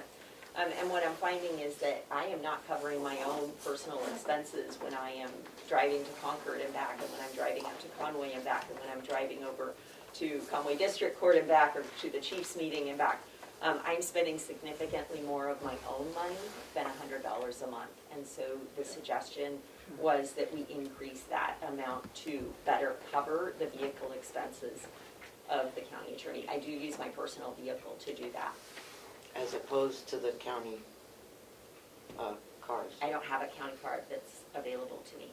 Well, I mean, I can go check one out, but sorry, I didn't mean to interrupt. That's okay. Representative. So one of the things that we went through is that in signing out a vehicle, I have to state where I'm going, which I can't always do because much of our investigations are not public. And B, I live in Wolfboro, so if I'm going to Concord, I don't want to drive to Wolfboro or to Ossipee to get a car and then drive to Concord, then come back to Ossipee to drop off that vehicle, get my vehicle, and go home. I also don't want to take home a county car at the end of a day, because if I stop at a grocery store and someone sees me there in a county vehicle, to me that doesn't look good. Or if I pick up my pet, or I don't want to do any personal errands in a county vehicle. So it generally is not possible for me to use a county vehicle, although some prosecuting agencies do assign vehicles to their prosecutors, but we don't have that. Could I follow Well, up? certainly. So this is just your cost, not the other attorneys? Correct. The travel cost for the other attorneys is done on a mileage rather than a reimbursement rate. So a couple of years ago, the delegation voted to just give me a flat rate every month so that I wouldn't have to put down every place I was going based on not being able to disclose always where I'm going. But the flat rate was just simply in So the 4,800 is no matter what? Is that correct? When you say that, it technically, yes. If I do not travel anywhere in the month, I think if you go through the records, what you will see is that I don't always take the full amount. If I feel like I only took one trip to Concord this month as opposed to 3, I generally will put in for $50 as opposed to $100, and I have done that over the last 2 years since we've had this. Okay, thank you. Any other questions on the county attorney's budget? I see the chairman's arrived, so I'm going to switch over to him now that we've just done the county attorney part section. Okay, Should you take over? most certainly, just give me, we take a couple minute recess. Sure. Thank you for taking all those questions. Thank you. Thank you for asking them. 9 o'clock.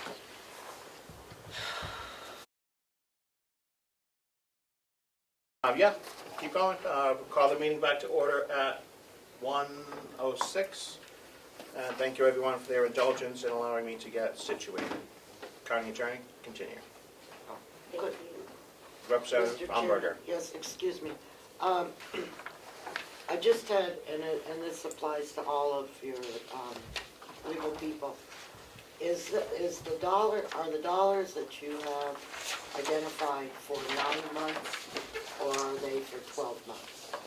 The raises, so I have them broken down by quarters, so 1 quarter at the rate that they have now, and then 3 quarters at the new rate. And that's the dollar figure that's in here? Yes. Is for 3 quarters? Well, it's one. Okay. Yes, it's for 4 quarters, but 3 quarters at the new rate, yes. Okay, thank you. Mr. Chairman, could I have You have a question? yeah, for a question of the chair? We're on the prosecutor's budget now, or no, the victim witness, is that where we're at? No, prosecutors. DV, domestic violence prosecutors. I thought, Right now, you're on the, it sounds like we're still on the main, Still county attorney. still on the main Well, I county thought attorney. I thought we closed that hearing. Well, it was salaries. Doesn't matter which one you talk about. Right, so your victim witness next. Have we got both grants in yet, or are we still only operating on 1 grant? We have 1 grant at this point. The grant application period is open now, and it generally runs till the end of April. So we are looking for other grants, but that is the only grant that we have at this point. Because I know when we went to expand it to 2, we were going to look at getting the second grant to cover the additional costs.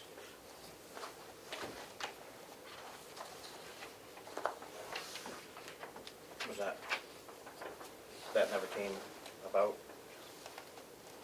I am trying to remember what we decided. I had indicated that we had looked at a couple of different grants, but one of the things that we had looked at was the ARPA campaign, and we did do that. We added a paralegal to the main office for that. Right, no, but for victim witness, it's offset by grants. 1. Do we? Because we have 2 positions there, and the second position is not covered?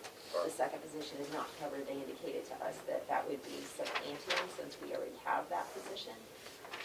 So we would have to be adding in a new position. And I think we're good with the personnel that we have. I think the 2 people cover, it seems to be a fair caseload at this point. Sure. Any questions on victim witness? We'll get to the grants, right? Yep. Seeing none, domestic violence prosecutor, you mentioned earlier about changing that or combining that into the county attorney budget. I would still like to do that. I understand why the commission chose not to, but from a management perspective, it's easier for me to have that combined into my 4110 budget. All the line items are the same. Right, when we started that was going to be a pilot program, and how has that worked for the county? And how many cases did they have, and what's the outcome of that, starting that? That is an excellent question. Our caseload is about where we projected it to be, just over 100 cases a year, which is a pretty good amount for a single prosecutor to handle. That prosecutor has also been utilizing the opportunity to second chair on some of the felony domestic violence cases and add an extra trained body into our felony unit when we need help. As I understand it, the advocacy groups are pleased with the outcomes that we're getting. The police prosecutors seem very pleased with having us take these cases. We have, as some of you may know, in Carroll County, we do not have attorneys in every police department. In fact, I believe only 2 departments have attorneys on staff to handle the misdemeanor cases. Domestic violence cases are the most complicated misdemeanor cases that you can handle.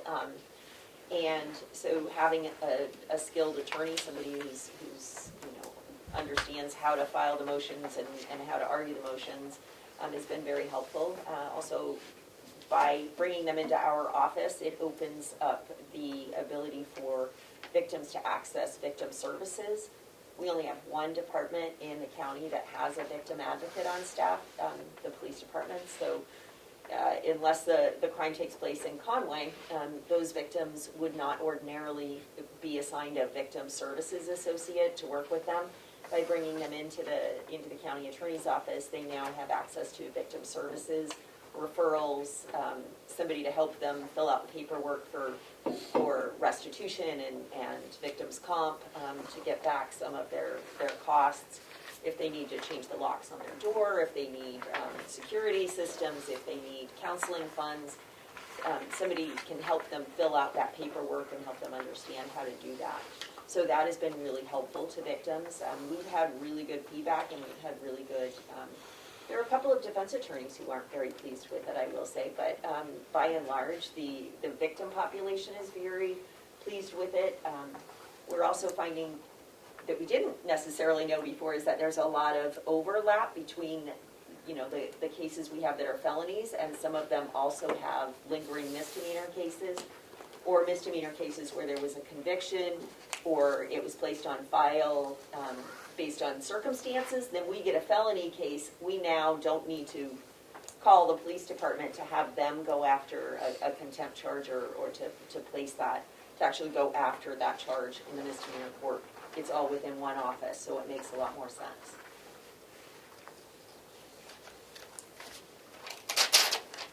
Any further questions? Should I just ask one brief question, Mr. Chairman? Representative DeShays. Thank you, Mr. Chairman, and thank you for taking my question, County Attorney.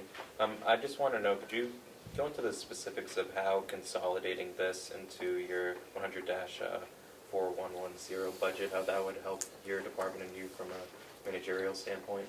Sure, thank you for the question. So the example I would use is, at this point I have the prosecutor in the DB budget as a, starting out baby prosecutor, so it's a starting salary. And for instance, right now I have 2 people leaving from my felony unit. They're leaving the office, and those are higher level attorneys. So I'm assuming as I advertise, what if I get in somebody who has 5 years of experience but actually wants to do domestic violence prosecution in the district court? I don't have the funding to pay for that person there. Whereas if it was all into one budget, I could put that person there and hire a brand new attorney to do low-level felony cases. And so it's just helpful from that perspective. I can make it work, but what it ends up happening is that I have to ask for salary line item transfers, and it becomes a bit of a paperwork issue for me. it's simply easier for me to manage my budget if I can move personnel around without moving between budgets. Okay, thank you. You're welcome, good question. Any further questions? Medical referee?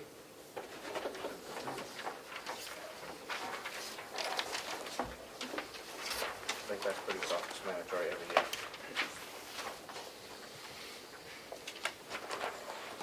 Medical referee budget, thank you. Has increased this year. We, for the past 2 years, unfortunately, have gone over.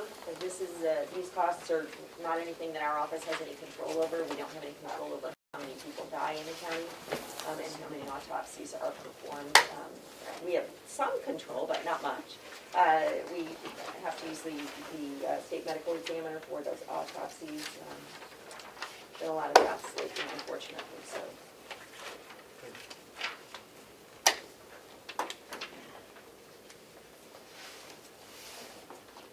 Any questions? Diversion program. So that is so what line item is that? It just says new. It hasn't been assigned an item yet because it hasn't been added to the budget, so it doesn't have a number. It would be found right after the domestic violence prosecutor in that packet. There we go. So the diversion program, I just have $1 line items at that point. 5,700. We'll find it. 5,700, thank you. You said it was square, I'm looking in your binder. Should be page 6 of 19, 5 and 6 of 19 is what I have. Right here. So if you have the binder, it's in behind the county attorney's tab. So there's that. If Thank you have you. the budget packet, it's right after the domestic violence prosecutor. Right there, yeah.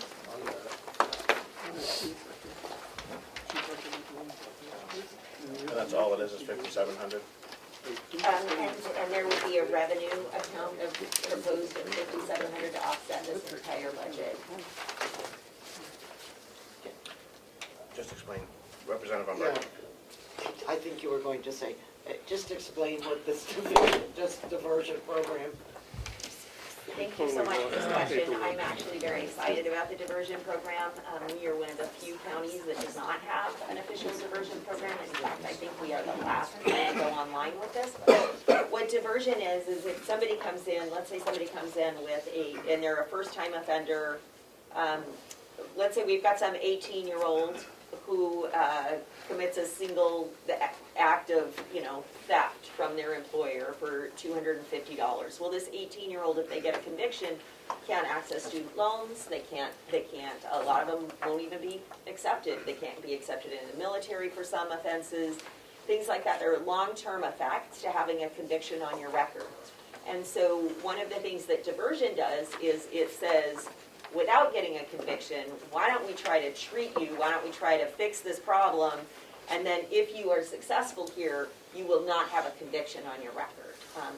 So the reason we didn't have diversion previously is because we didn't have any personnel for it. This is one of the ways that we've shifted personnel around, because you do have to have somebody that can verify that they've attended their appointments, that they've gone to, say anger management classes or parenting classes or a theft class or something like that that we've recommended.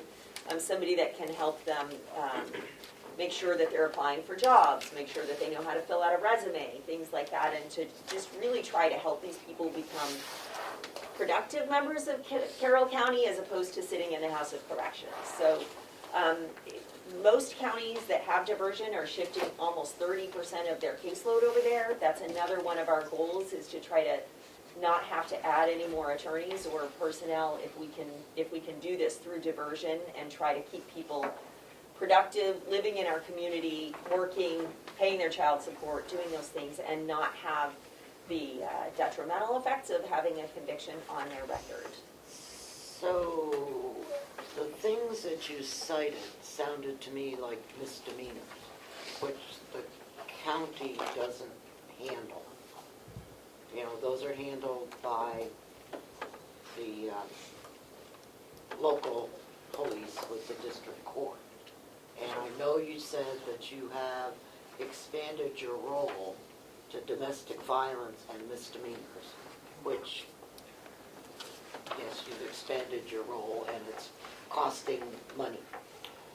So I'm trying to figure out why the county attorney's office would want to get into diversion for misdemeanors.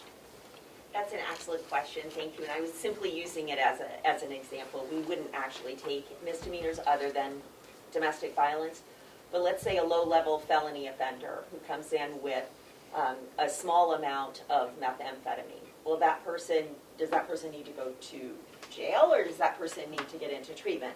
So to keep them, substance abuse disorders, those kind of things, for low-level offenders, we don't have a drug court for low-level offenders. We have a high-risk, high-needs drug court for people who are one step from prison. But what about that first-time offender, the first time they get caught with substances, when we realize they have a problem? Can we treat that? Can we send them somewhere in the community to get treatment? It is offender funded. It does not cost the county any money other than the personnel that we have right now. We would like to see it get to the point where it is fully offender funded and the county is not paying anything for that personnel. But right now it is one FTE, and that person is not doing that 100% of the time. They are a backup to our paralegals as well. So we are utilizing that position in sort of a hybrid area right now. But it does save the county money, because what it's doing is keeping us from having to hire more attorneys to handle the increased caseload. If we can take, even 20% of our cases and put them through diversion with a diversion coordinator, that's a lot less money than we would be paying if we were hiring another attorney to handle all of those cases. If I might, I thought the jail had a program on just that, to, if someone was convicted, they have, I don't know what you call it, but a diversion program that they try to, get the people in to make sure that, they don't create more havoc. Sure, that's a great question. It's not a diversion program, it's a conviction program. So it is the trust program. That's assuming we get a conviction. So right now you've got an attorney assigned to the case, an attorney working on motions, an attorney trying to plea bargain a case, an attorney trying to get somebody to hold them accountable, get them to plead guilty, go through the sentencing hearing, and then, assuming we can get the judge to assign, to actually sentence somebody to jail for a low-level substance abuse, which is not generally happening. So the first time somebody gets caught with substances, they are not going to jail, so they're not getting treatment. Diversion would actually keep that conviction off their record, so it would keep them from being a criminal, keep them from being a felon. There are many advantages to that, obviously. People who like to go hunting. Once you have a felony, you can no longer possess a gun in New Hampshire. So these are advantages to people, and they're willing to do the things that they need to do. Let's say we have a... Okay, sorry. Yeah, that's fine. So how do you identify these people? Sure, we have a whole program, a whole packet. We've done our research, and we've coordinated with all of the other counties. There are diversion coordinators for all the counties that have a diversion program, and we have come up with a packet of information. We've come up with a screening process. We have all of that information that's gone to the court, that's gone to the public defender's office. They're little brochures that are sitting at the jail right now. But normally the prosecutor doesn't get involved in any of this until their charges and so on. So I'm trying to get to when does this diversion action take place? I mean, a person may have a regular attorney. They may have a court-appointed attorney. So I don't understand why or when the prosecutor would know to think about this diversion program. I think that's a great question, and actually, the prosecutor gets involved before a defense attorney. So prosecutors get involved upon arrest. That is when we get involved. We are notified within 24 hours of an arrest. That's what state law requires. That's what we get involved. So as soon as we get a case in, we have our deputy county attorney looks at every case that we get in, assigns it to a prosecuting attorney, and that prosecuting attorney would look at the person's criminal record, they would look at the probable cause statement from the police department, and make a decision about whether or not this is appropriate for diversion. If it is appropriate for diversion, that offer would go out. If there's a public defender assigned, the public defender would receive that. If the person's pro se, they would receive that. If it's private counsel, they would receive that. So it happens much earlier in the process. We try to send people into diversion prior to grand jury for resource management, so that there's not an indictment even created. We don't have to have the attorney go through that process. So it would go into the diversion program at the very beginning stages of when our office gets involved. If I might follow up. So who determines whether or not the diversion process was successful so that they're released from their felony? So the diversion coordinator, there's a contract that is signed by people who enter into diversion. They agree to a certain number of conditions. When those conditions are met, they're released from diversion. If those conditions are not met, the case gets referred back to the prosecution or to continue the criminal justice prosecution.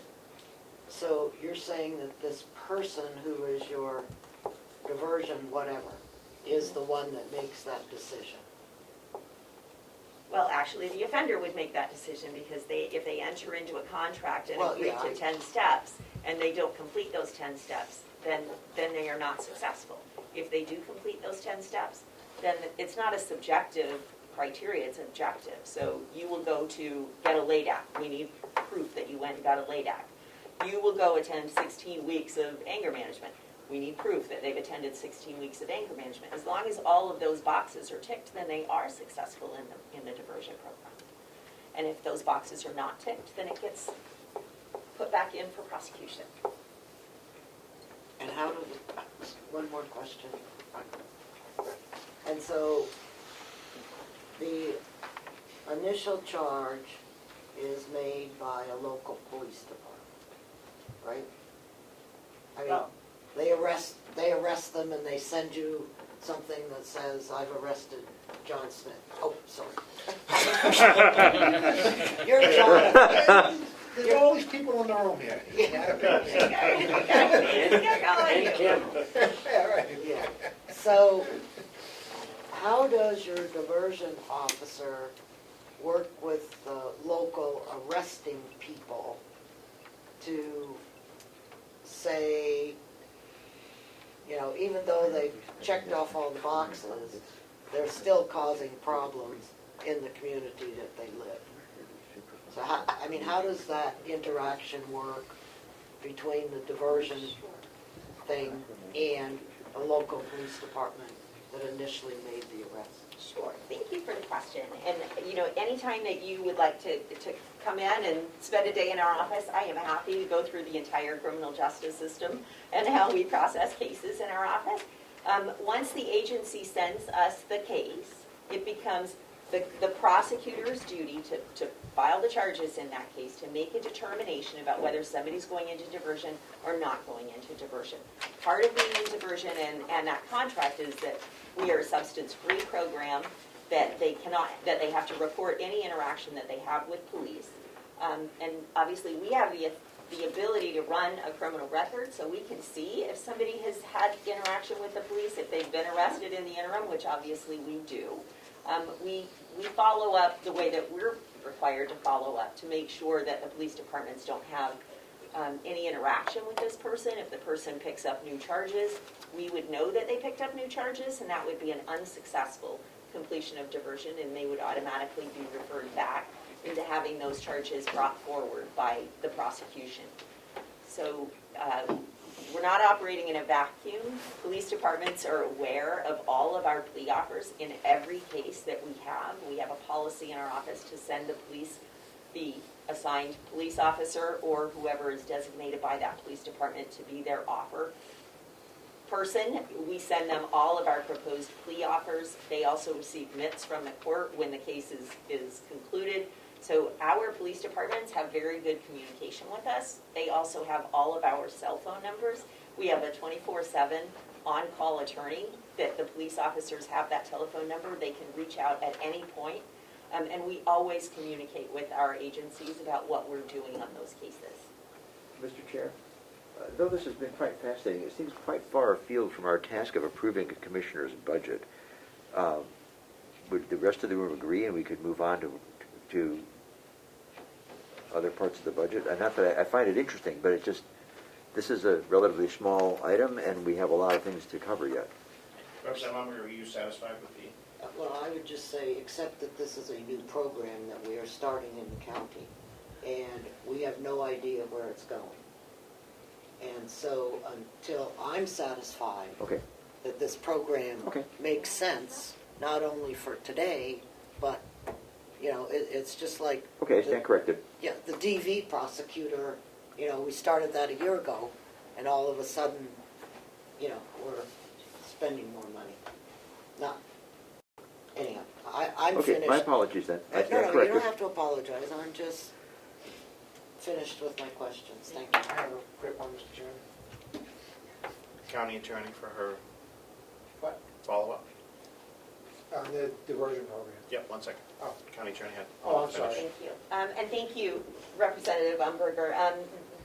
The bottom line, though, is that this doesn't cost anything. And if as the elected county attorney, if I believe that this is how I need to manage my cases, I do believe that I have the authority to implement a diversion program within my office, so long as I'm not asking for appropriations, and because this is an offset with revenue and expenditure. I do think that I have the authority to implement a diversion program, as has been implemented in nearly every county attorney's office across the state.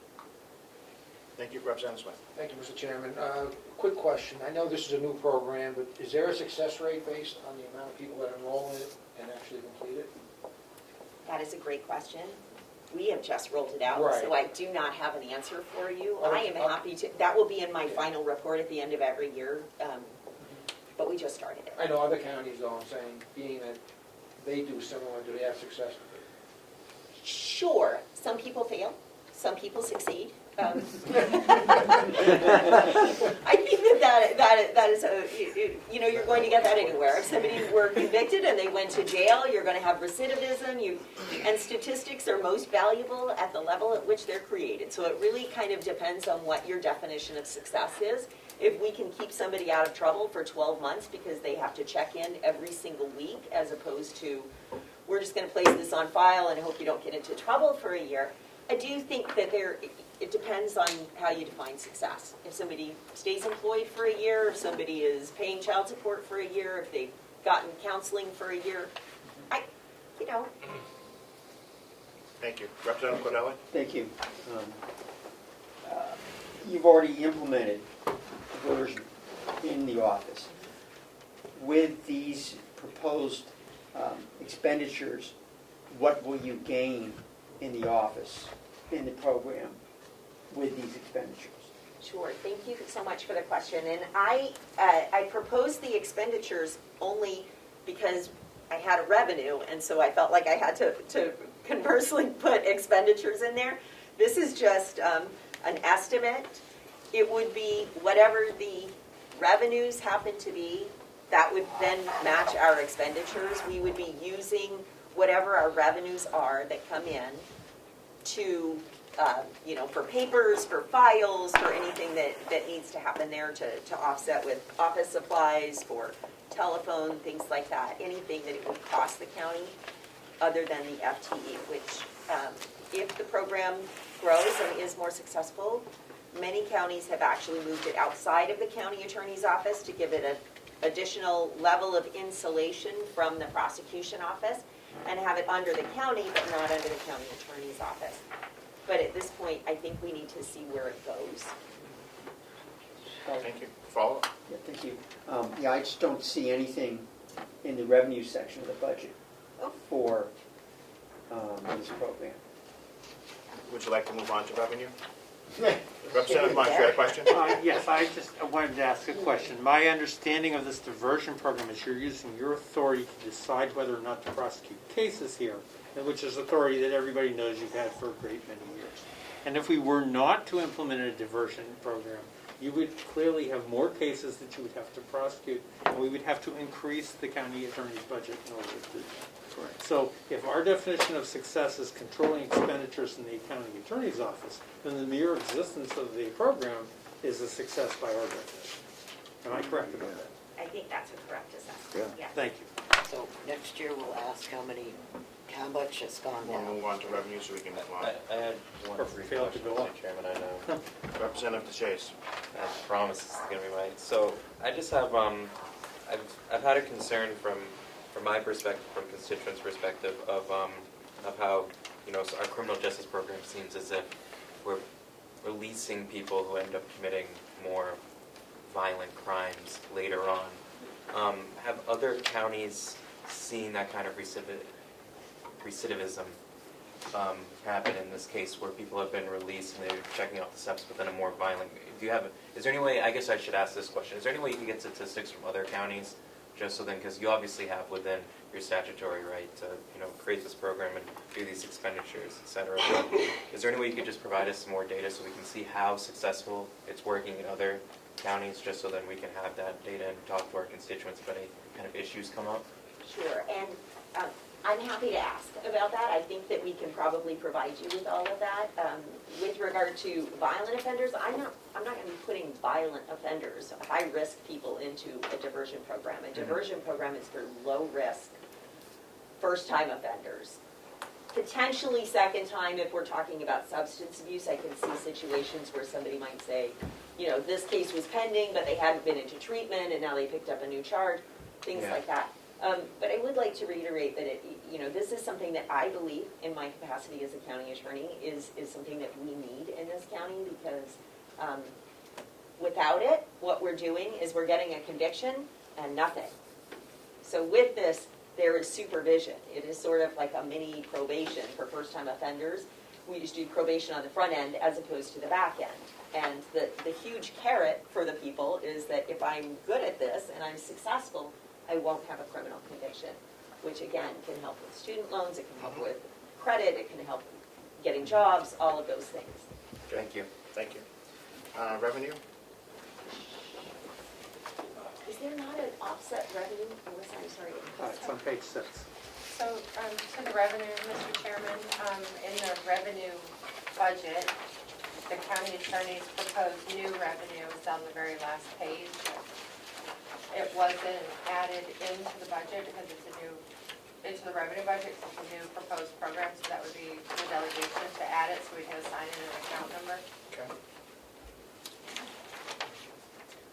A quick overview of the revenue and how you expect it to sustain itself. It's $55,702, it matches the expense, right?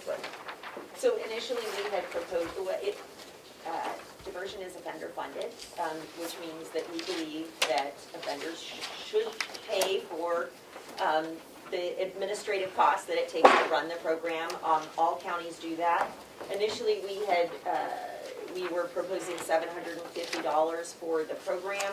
I think we've decided to reduce that to $500 based on the request of the Public Defender's Office. And that is obviously not every offender is going to make every payment, and not every offender is going to be able to afford that, so there will be some flexibility in there as we move forward. Part of that is simply that there has to be accountability, and when things are free, sometimes people don't appreciate them as much. But even if you have to write I'm going to say a $5 check, and that's going to show my age because apparently nobody writes checks anymore. But if you have to do a $5 transaction, or however they do that these days, every month, or $10, you understand that this is because of the conduct that you engaged in, and it is part of that accountability. So we do believe that programs which benefit the offenders should, to the extent possible, be offender funded. And so that would be where that revenue would be coming in. May I just ask? Representative, So it's 1 year long participation in the diversion program? It depends. Sorry to interrupt you. And I'm happy to provide you with all of the materials that we have. That's fine. any further questions?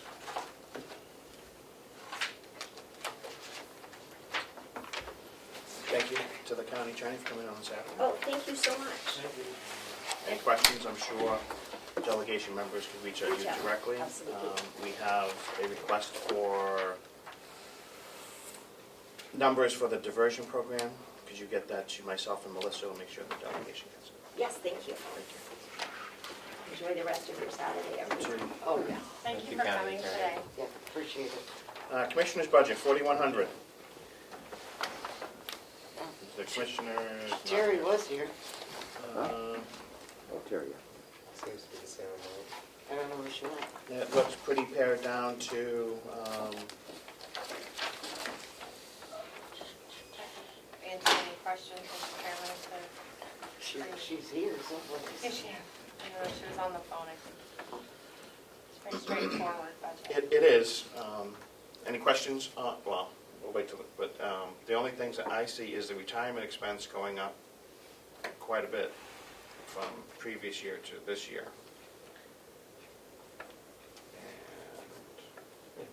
And that Medicare is staying the same, even though there was an increase.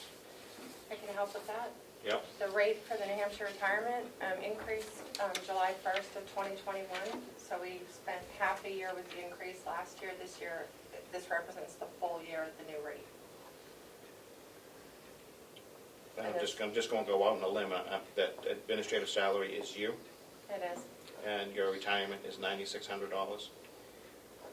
according to the calculation verified by finance, that's correct. Yeah. It's like 14%.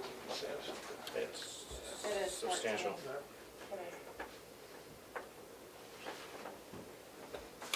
Could I ask a quick question, Mr. Chairman?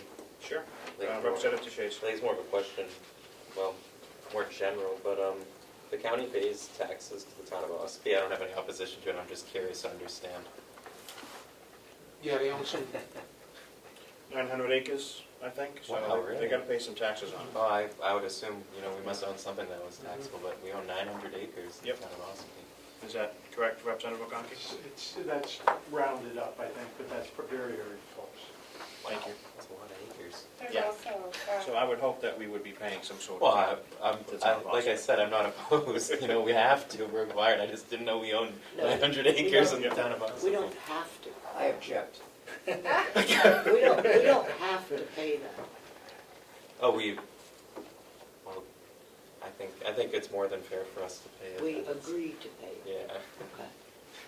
Okay. Right. I went through that whole, Yeah, we did that a few years couple years ago. ago, right? Yeah, well, I'm not gonna rehash it, I No. think we should let it stay there. Yeah, we beat that to death a few years ago. yes, we did. just for your reference, in the 2020 annual report, on page 20, is the schedule of all the county property, if anyone wanted Awesome, thank you. to see what that looks like. Commissioner McCarthy, we were just reviewing your commissioner's budget real quickly.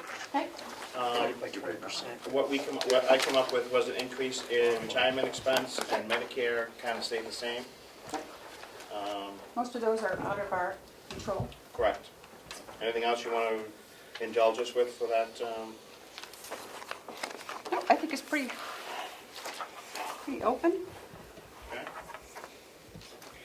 I don't think there's any other questions. The only thing that we might eventually is travel, but we left that because Commissioner Desari doesn't put in for travel because she lives a mile down the road. And I only put in for my commissioner days, even though I'm here for it, so. I think we're fine. Okay. Representative Umberger? Yeah. Where did we put medical expenses for staff? Those are in the special fees and services budget? Okay, that's what I wanted. Yes. Which is what I'm guessing you want to go over next. I don't think that's on there. It is special fees and services, Commissioner's budget. Any further questions? Special fees and services, Commissioner? Oh, I see. Where are they? Next page on your book, in your book. 4102. Yep, 4102. Oh, here, okay. Sorry.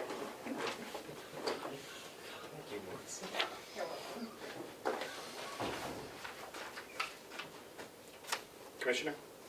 As you Just can an see, overview? yeah, most of these are, again, are out of our control. Medical, workman's comp, unemployment tax, all those are,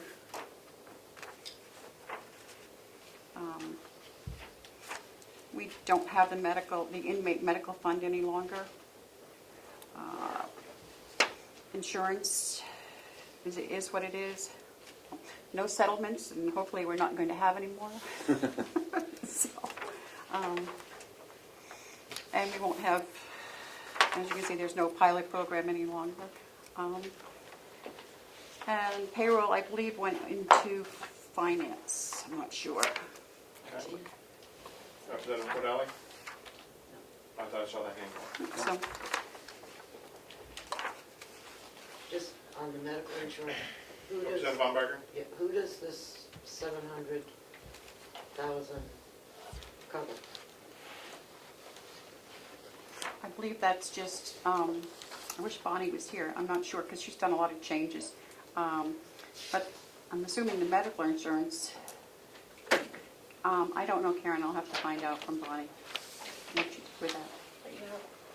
If I may, it looks like they broke out the medical insurance back to the nursing home, and this is the residual coverage for the rest of the employees in the county, Got it. That's right. minus the sheriff's office. I think they do their own. They do their own. Is that right? Yeah. And Yeah. Okay, so this is it's all, not Mountain View either. all employees excluding Mountain View and the sheriff. I think we'll see 1.4 million in the additional budget for the nursing home, or a relatively similar number. They have the most employees, they have the most costs, so it seemed reasonable to move it back over to there. You'll see we've been doing a lot of moving back to where things should be, so. I agree. Representative Cordelli? Thank you. The payroll checkmate system was moved to IT. Have we done IT yet? No. No, okay, good. We have not. I was going to leave that for its own Good. Thank you. discussion. Yeah, thank you. Yeah. Any questions on special fees and services? Doesn't look like a reduction, just looks like a reallocation. Correct. Finance Department, just want to give us a quick overview. Let's see, well, we all know that we pay, our CFO is contracted monthly. And that's only good for a year. We can opt out after the first year. All the other salaries are pretty much the same. Like Social Security, retirement, that's all out of our control. Education and conferences, we went down. We have a new postage machine, so hopefully that's going to help us out with postage, being able to track that. Everything is pretty much the same. I thought we did a decent job in getting it down this year. Any questions for the Commissioner on the Finance Department? Representative Cordelli. Thank you. The salaries line, what positions do we have currently in finance, Finance. and are they all filled, or is there any They're all vacant filled. positions? We have 3 others besides the CFO. We have, They are? they are Laura, who has kind of taken, Could we just identify the positions of the people? Right. Thank you. sorry, That's okay. since everybody knows, so, we have the assistant to the CFO, and we also have who is now accounts payable. We have a receptionist, and then we have another assistant. We haven't hired any new positions. They're all took over the positions that were there.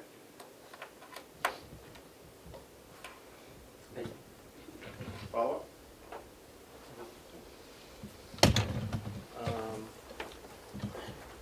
The retirement expense seems a bit low.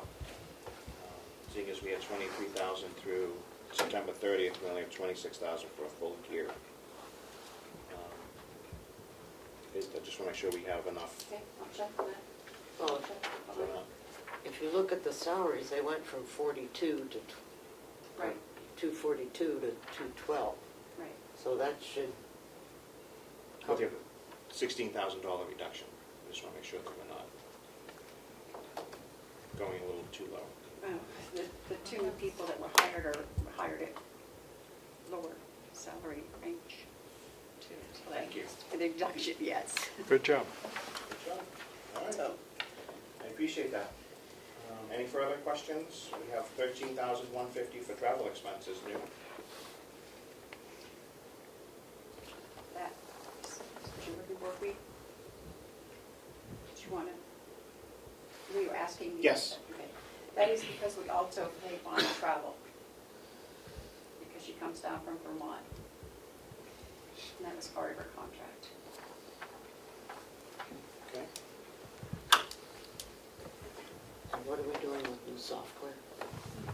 Representative Umberger. What's, Question. yeah, what's the new software? That's new software that has been purchased. In the short term, it cost us, but in the long term, it's about $10,000 less a year from what we had with the Avenue. We're trying to transition out of Avenue.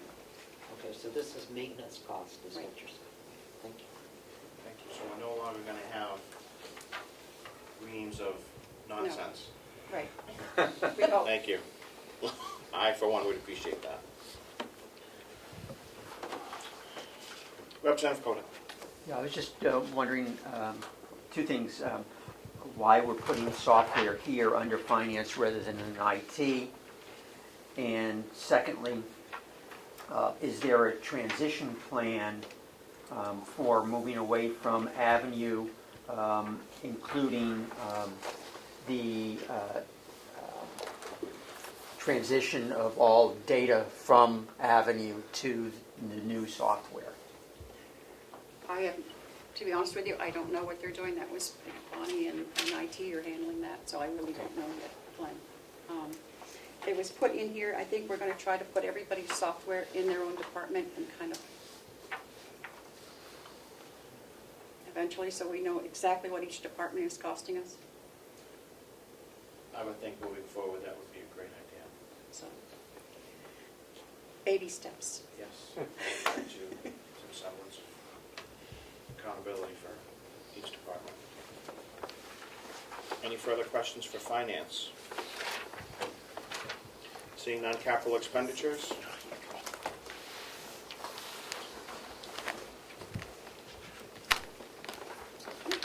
Do the commissioners have any capital expenses? Or just department heads? Department heads. Well, can we wait until we'll hear from each department head on their Yeah, capital? that's what I told you to do. Yeah. Awesome, thank you. Any further questions on anything that we have discussed here today? I'm trying to keep it within the 3 hours. I know Representative Knerk has another engagement to get to. You okay for time or two? Just a little bit, yeah. Okay. Try to keep it moving. Yeah, we are. So we're going to exact the treasurer's budget. I don't think there was anything discuss, Representative Cordelli. Thank you, and I'm sorry I missed that discussion. Is the treasurer's salary one of the salaries that we come up with in May? For the following the year. next, right, Yes. okay. Yep. So we're right in the middle of whatever his tenure Right, is, so yes. we would just approve his right now. Okay. Do we have a motion to approve the treasurer's budget? So move. Thank you, Representative Umberger. Do we have a second? Representative Kennard, thank you. Any further discussion? We have a member online. Clerk, call the roll. Yep, Representative McDonald. Yes. Representative Shays votes yes. Representative McConkey. Aye. Representative Umberger. Yes. Representative Cordelli. Yes. Representative Nelson. Yes. Representative Kennard. Yes. Representative Marsh. Yes. Representative Burrows. Yes. Representative Smith. Yes. Chairman Avalani. Yes. Thank you. Representative Cordelli? Yes. Did I you just vote? did. Yes, I did. Just a comment if I might. Sure. Well, what's your question on? Just in relation to the budget we just passed. Sure. I think we owe the treasurer our thanks and several others for the work they did on the bonds, the new bond, and the reissuance of the old bonds. Yes, which the commissioners and the treasurer did a great job, and Melissa had a hand in there, so great job all around to everybody. I think we've saved the taxpayers $100,000 a year, just for the nursing home bonds, which will equate to over $1 million savings to taxpayers. UNH Cooperative Extension, we reviewed them at our last meeting. Minimal increase, just for cost of living, 292,049. Motion to approve. So move. Thank you, Representative Umberger. Do we have a second? I'll second. Representative Smith, thank you. Any questions? Clerk, call the roll. Yep. Representative McDonald. Yes. Representative Shays votes yes. Representative McConkey. Aye. Representative Umberger. Yes. Representative Cordelli. yes. Representative Nelson. Yes. Representative Kennard. Yes. Representative Marsh. Yes. Representative Burrows. Yes. Representative Smith. Yes. Chairman Avalani. Yes. Motion passes. Thank you. We reviewed regional appropriations at our last meeting, 401-150. The commissioners had come up with a new process, and they followed it at our behest, and I would move that number. Do we have a motion to approve? I'll make a motion to approve. Thank you, Representative Smith. Do we have a second? Second. Representative McConkey, thank you very much. Any discussion? What is the number, sir? 401-150. Okay, got it. Thank you. I just got one thing. Representative McDonald. The White House addiction, they came before my community asking for funding. And it was my understanding that that was going to take into consideration with commissioners as far as how much money they were going to receive. How much money did they get from you? They came in asking for 10, and they've tentatively are going to get 5. Chairman? Representative Smith. Just to follow up on what Rep. McDonald just said, the town of Ospey also gives them $5,000 a year. Representative Knapp. Yes, just a question. I was in another meeting during last month's meeting. Why is starting point zeroed out? They're not. Oh, Yes, excuse me. they are. They did They are. apply. Okay, I think that's because they do go to the towns and They they do thought go there to was a towns. conflict and can't do that. Okay. So we're not letting them do it, we're letting Whitehorse do it? I think the county funds one part of the White Horse program, and I think the towns fund a different portion of their program. I could just speak to that if I may. Please, Representative Smith, if you're... So the $5,000 that Ospey gives them is mostly for petty cash for them to use. It's not for their major operation. It's for small incidentals to help people when they come into their facility. So it's quite different, I think, than what you guys with county funds. Any further questions on the regional appropriations? We have a motion and a second. Clerk, call the roll. What's the exact motion, just so I know? 401-150. So the commissioners propose. Okay. Correct. Representative McDonald. Yes? Representative Shays votes yes. Representative McConkey. Aye. Representative Umberger. Yes. Representative Cordelli. Yes. Representative Nelson. Yes. Representative Kinner, Yes. Representative Marsh, Yes. Representative Burrows, Yes. Representative Smith, Yes. Chairman Avaloni. Yes.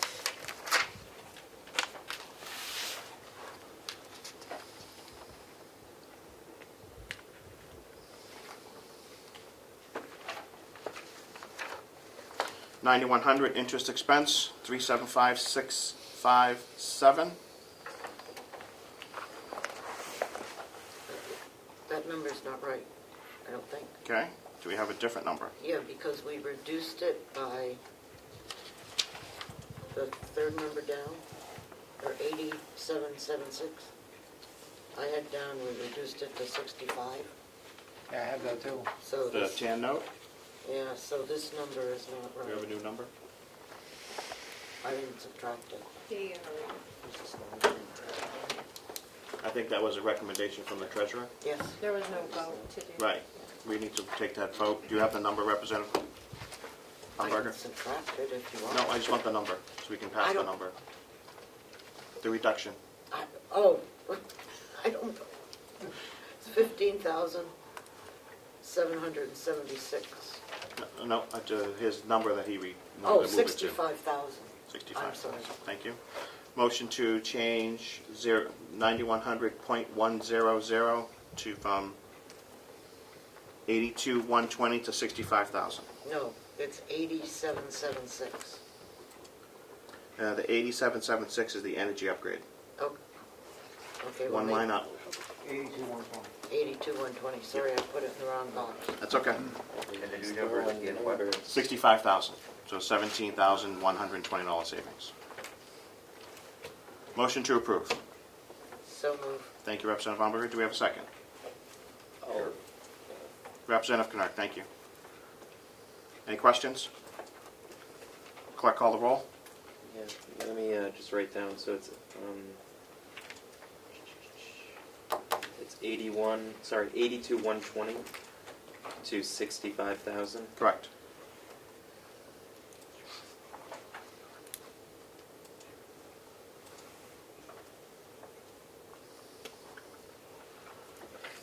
Thank you for permitting me to make that update. Representative McDonald, Yes. Representative DeShays votes yes. Representative McConkey, Aye. Representative Umberger, Yes. Representative Cordelli, Yes. Representative Nelson, Yes. Representative Kinner, Yes. Representative Marsh, Yes. Representative Burrows, Yes. Representative Smith, Yes. Chairman Avaloni. Yes. Thank you. Final number? 358537. Motion to accept? Before we do that, Sure. just want to make sure, on the registry project, Mhm. is this the new things, whatever they were, that, The registry project is the new bond, so this is the interest expense for that bond. Is the addition, the bond for the $5 million. redoing all the, Mhm. okay, all right, thank you. No problem.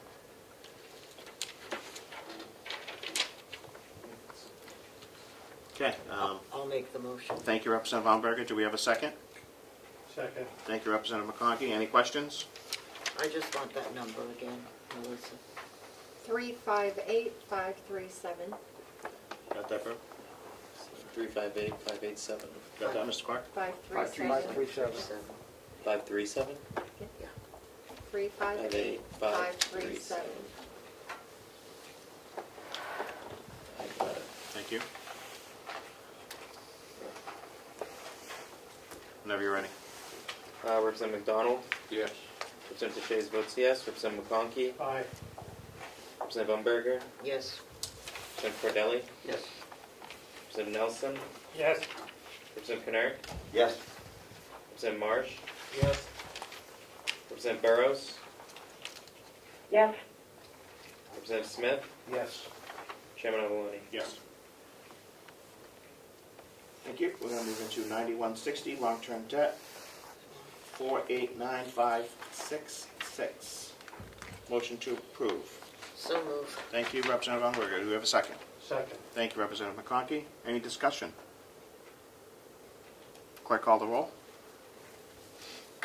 Where are we right now? Sorry. Long-term debt. One section down.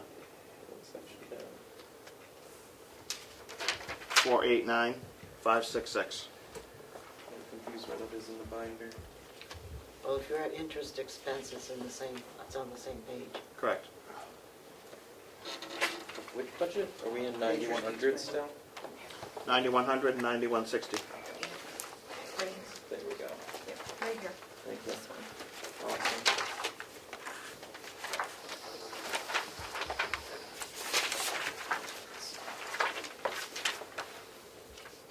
Alright, so we're at 9100, 9160.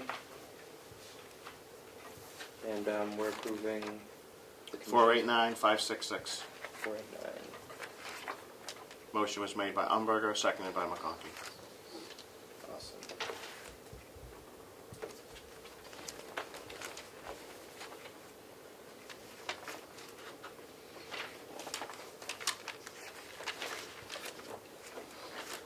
Alright, do you want me to call the roll? Please. Representative McDonald? Yes. Representative Shays votes yes. Representative McConkey? Aye. Representative Umberger? Yes. Representative Cordelli? Yes. Representative Nelson? Yes. Representative Pinner? Yes. Representative Marsh? Yes. Representative Burrows? Yes. Representative Smith? Yes. Chairman Avalani? Yes.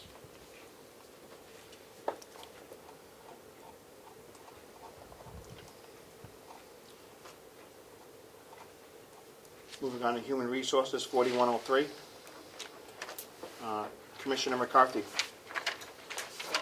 We heard this budget last meeting.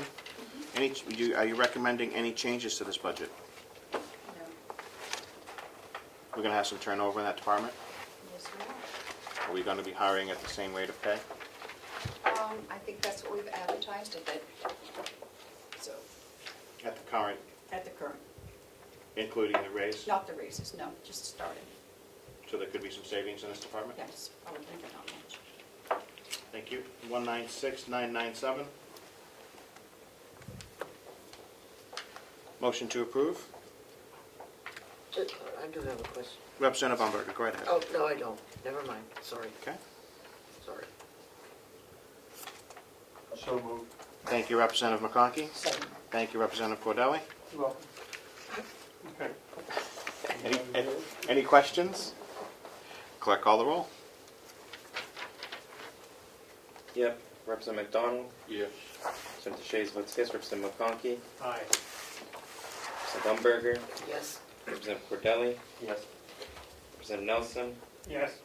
Representative Pinner? Yes. Representative Marsh? Yes. Representative Burrows? Yes. Representative Smith? Yes. Chairman Avalani? Yes.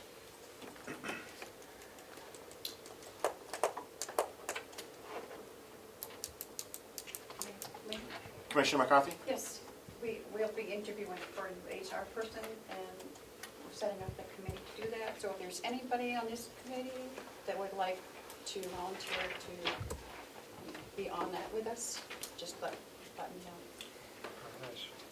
Okay. Does anybody participating today wish to be on the hiring committee for a new HR director? Just don't fight over it, guys.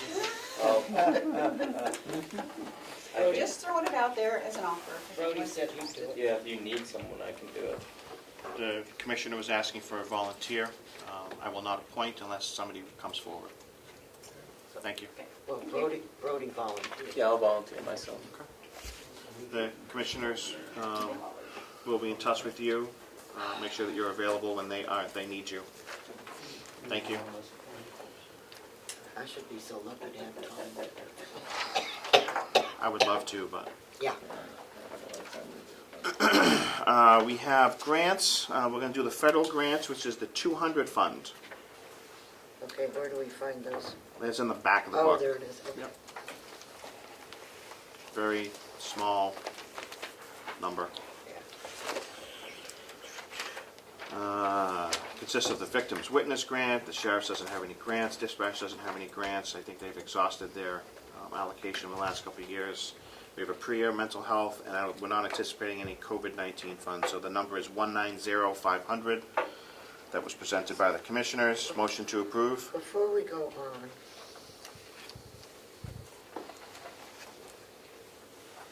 so the victim witness grant Mhm.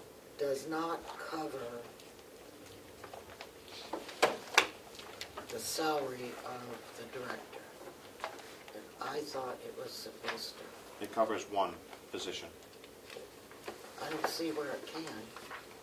If it's 39,837, and the other one is 46,448. This is what we've been getting for a number of years.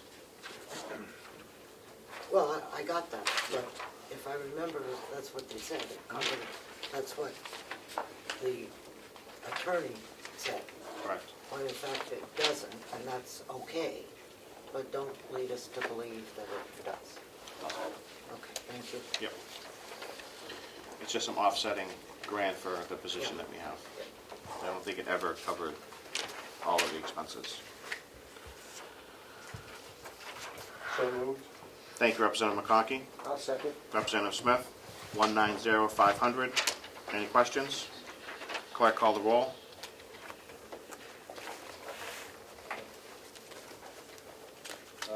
Representative McDonald, Yes. Representative Shays votes yes. Representative McConkey, Aye. Representative Umberger, Yes. Representative Cordelli, Yes. Representative Nelson, Yes. Representative Canard, Yes. Representative Marsh, Yes. Representative Burrows, Yeah.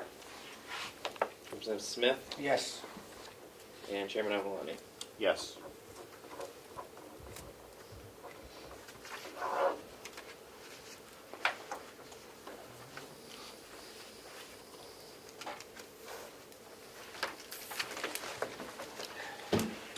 Registry of Deeds is our next one.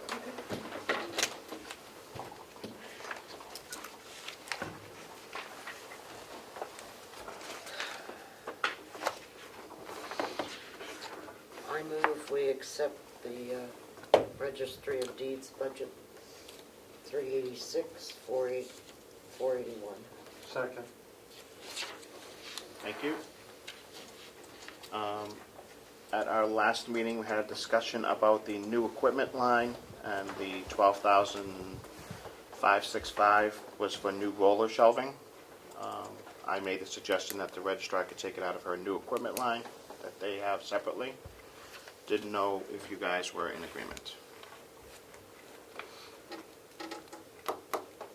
I mean, it's reflected now in new equipment, right? Correct, yeah, we would move it over to her equipment account. Oh, to that other account. Yeah, registrar of deeds, we want to clarify? Yeah, I got it. Excuse me, the roller shelving was not the full amount of the new equipment. I believe it's specified in the paper that I gave you, which I did not bring up with me.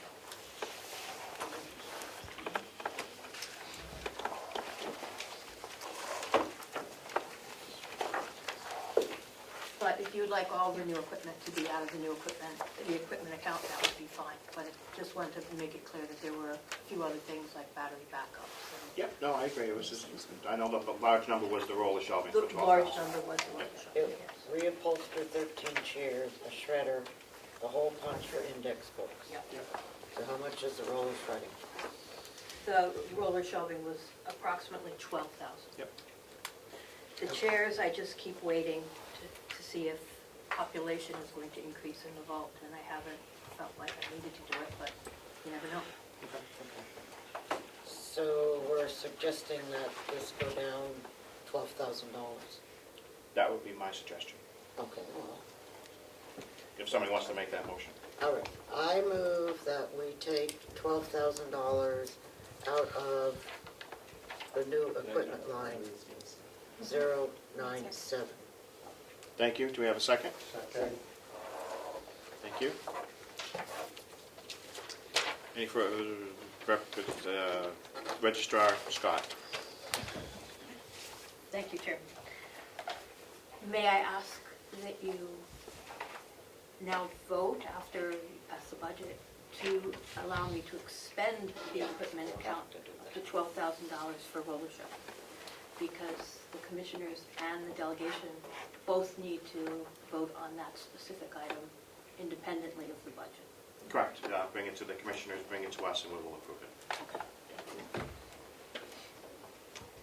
So, Berger, what was your exact motion again? Sorry, I ran Okay, out it of, was to remove 12,000, or to change line 097 to $565. Okay.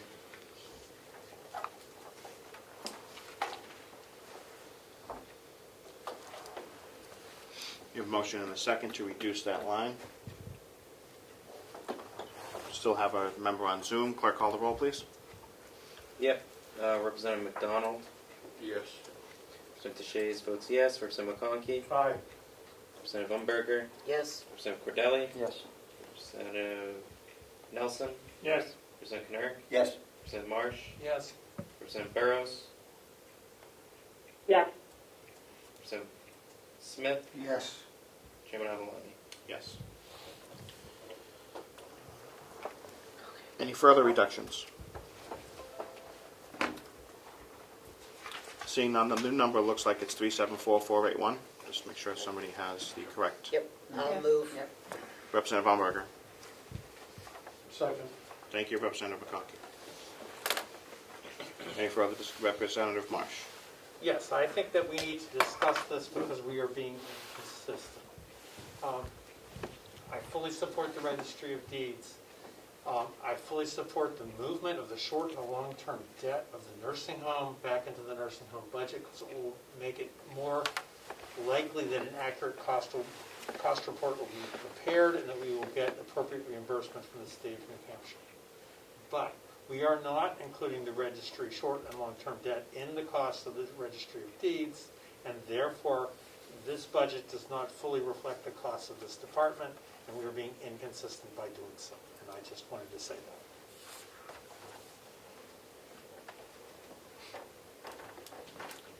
Thank you. What was that Thank you. bottom line, Mr. Chairman, again? 374481.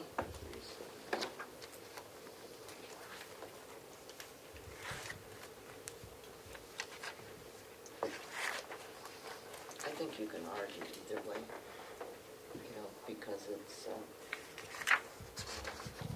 the nursing home is really you don't have to listen. I'm not. The nursing home. Clerk, call any further discussion? Oh, you've been told. He was over there shaking his head. Well, you need to separate it for the nursing home to make the cost report. I understand that. But we're not doing that here. Right, because it's overall. Please call the roll. Yeah. Representative McDonald. Yes. Representative Shays votes yes. Representative McConkey. Aye. Representative Umberger. Yes? Representative Cordelli. Yes. Representative Nelson. Yes.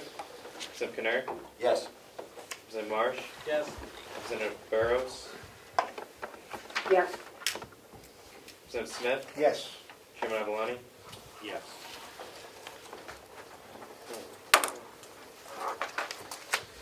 Registry of Deeds revenue income.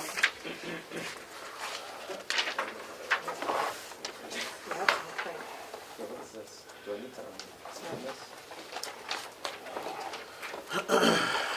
As it stands right now, 1,352,756.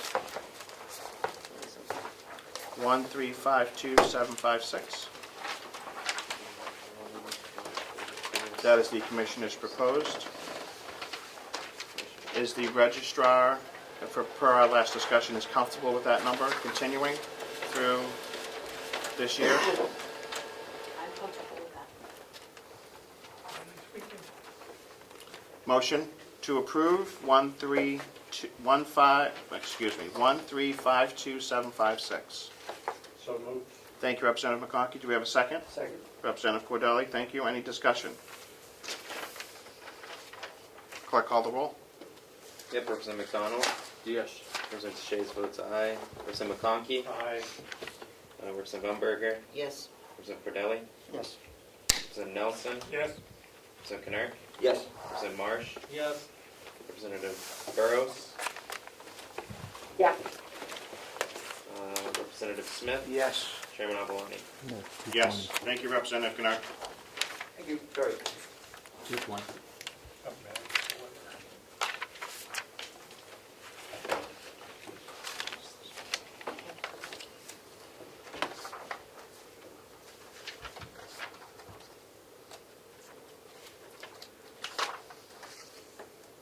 All set? Yeah, that was the revenue, correct? Correct. You have the total? I know what I have the passed. total, so 1532756. I just need to find, I'm gonna find the budget line. Oh, I've got it right here. 404020. 4020. Thank you. All right. Any other business to come before? Do you want to approve any other budgets that we've heard today that might not need major changes while we're here? I know you guys heard the collective bargaining agreement. Yeah, we need to read that. Do you want to read that before voting on We're it? not ready for that. Okay, you go with contract. I would suggest a medical referee. Again, that's not a large number.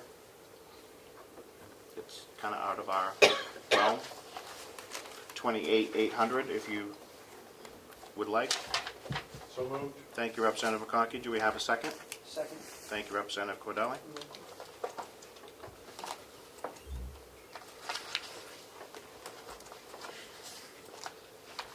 Any questions? Clerk, call the roll. Yep, Representative McDonald? Yes. Representative Shays votes yes. Representative McConkey? Aye.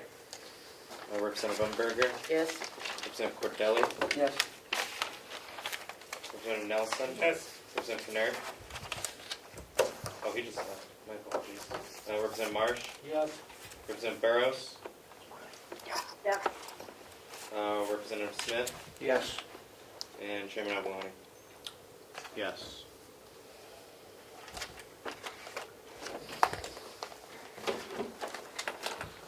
Victim witness, No. you might want to hold on to that one? Don't they have an attorney assigned? Something? Or not? It's for 4111. Looks like the only increase is small increase in salaries and then a large bump in retirement. Okay, all right. This one's fine. Yeah, you're talking about the diversion, right? No, I'm talking about, no, Okay, this one's okay. okay. Number is 110665. So moved. Thank you, Representative McConkey. Second by Cordelli. Thank you, Representative Cordelli. Thank you very much. Any further discussion? Clerk, call the roll.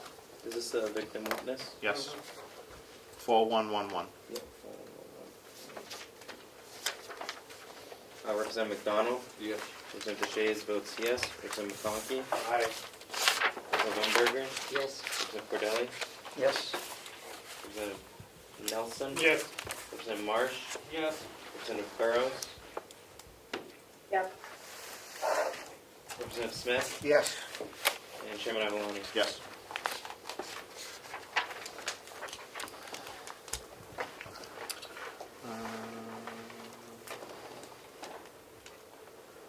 We'll hold the county attorney and the domestic prosecutor for our next exec. I'm happy to do the capital expenditures for the sheriff and the revenue, if everybody is okay with that, because I think he only said he had 2 vehicles he needed to purchase. Mr. Chairman, he's also renovating the dispatch center, and there was a question about whether or not to use ARPA funding for that. Perfect, we'll hold off on those. Yeah. All right, we'll take that up at our next meeting.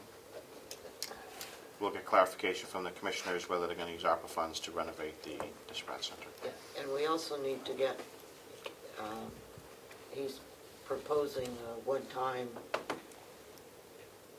cost of living or cost increase for the, for dispatch that I don't. Market adjustment?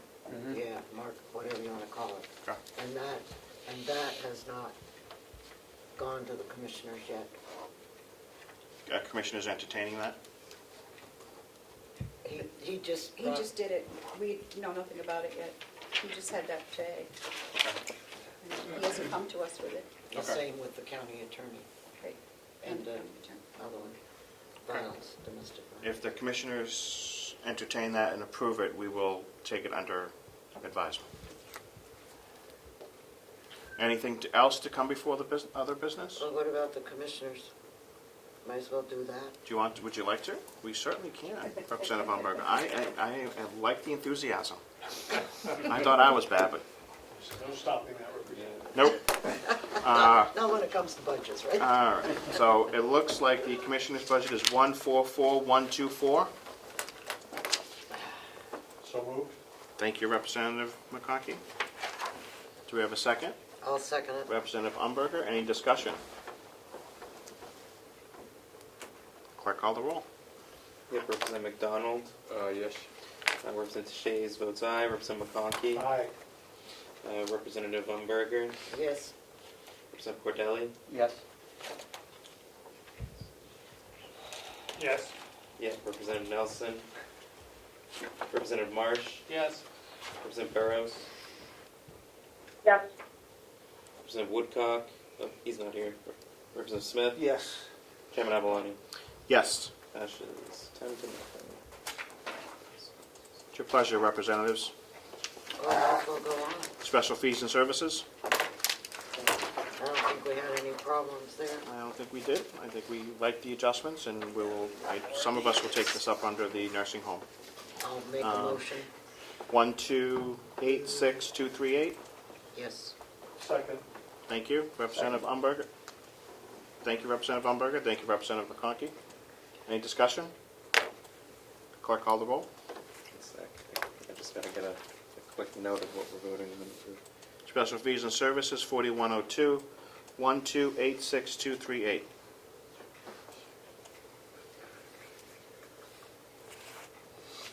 Motion Umberger, second. Representative. Yep. I'm just thinking out loud. My Mhm. apologies, Mr. Chairman. It's okay. No disrespect, Representative Umberger. Okay, 4102, special fees and services. Representative McDonald. No, we Yes. just did that one. That's what we just did? Yeah. Didn't we do that? No, that's what we're Oh, 4102 is where we are now. I'm working hard to I'm catch going- up and to I'm keep. going I was at forward. one point I was taking notes and making roll call at the same time. That's why I was slow to call your name, Representative Nelson. Okay, Um, apologize. Representative McDonald. Yes. Representative DeShays votes aye. Representative McConkey. Aye. Representative Umberger. Yes. Representative Cordelli. Yes. Representative Nelson. Yes. Representative Marsh. Yes. Representative Burrows. She said, you said aye, right? You're muted. You said aye. I'm saying aye. I am sorry, yes. Okay, Thank you. Representative Smith Yes. and Chairman Avaloni. Yes. Passes 10 to 1. Finance, 420794. So moved. Thank you, Representative McConkey. Do we have a second? Second. Thank you, Representative Cordelli. Any discussion? Clerk, call the roll. Who motioned? McConkey, Representative Okay, McConkey, no, Representative Cordelli. Awesome, thank you. Yep, Representative McDonald. Yes. Representative DeShays votes aye. Representative McConkey. Aye. Representative Umberger. Yes. Representative Cordelli. Yes. Representative Nelson. Yes. Representative Marsh. Yes. Representative Burrows. Yes. Representative Smith. Yes. And Chairman Avaloni. Yes. I think that's... I don't think we ought to do capital expenditures until we get some further clarification from the sheriff. And some others. We haven't gone over other departments that have asked Oh, for that's capital. true, yeah. So, thank you. Any further business to come before the delegation? I might just Commissioner add something McCarthy. to give you guys a heads up that we just learned that we are probably going to have to replace some boilers In what? in the nursing home. In the nursing home or in the annex?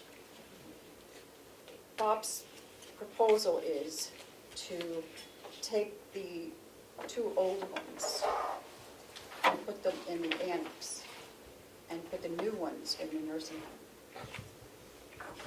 The one that failed in the nursing home is the one that was moved up from the annex. So he's expecting the other 2 in the annex to probably give out in the near future. So we've asked him to figure out how much, what he wants to do, so we can get it in this year's budget. Or capital. It's not immediate, but it's going to be in the near future, so we want to be prepared for it. Okay. Do we have pellet boilers over there? Yes. Why are we not using those instead of? That's a Bob question, I have no. Because we don't want to, as they've explained to us several times. Well, I know. Representative McConkey. Thank you, Mr. Chair and Commissioner. Representative Umberg had mentioned that we might be receiving, or we have received, several $1 million more of ARPA appropriations. Have you seen notice or money of that yet? No. Not yet. No, Okay. I have not. Look forward to it then. Oh, yeah, I would too.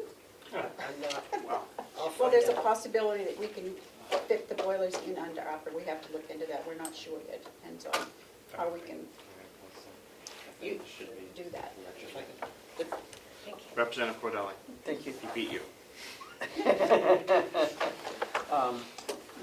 Under the Siemens Guaranteed Energy Savings Program, weren't there a number of boilers replaced as part of that program? And It was, I don't know. I'd have to look that up because I was kind of before me. But I'm not sure. Representative Umberg. Yeah, on ARPA, it was my understanding we got half the money, half the money last year, and we'll get the other half this year. Okay. Oh, I thought you meant you. Yeah. No, we haven't gotten it yet this year. Okay. I All right, thought thank you were for talking about clarification. over and above No, what we already got. no, well, you got half of it last year, Yep. and half of it is coming this year. Are the commissioners meeting with Mr. Murray in the near future? Probably Thursday. I look forward to that meeting.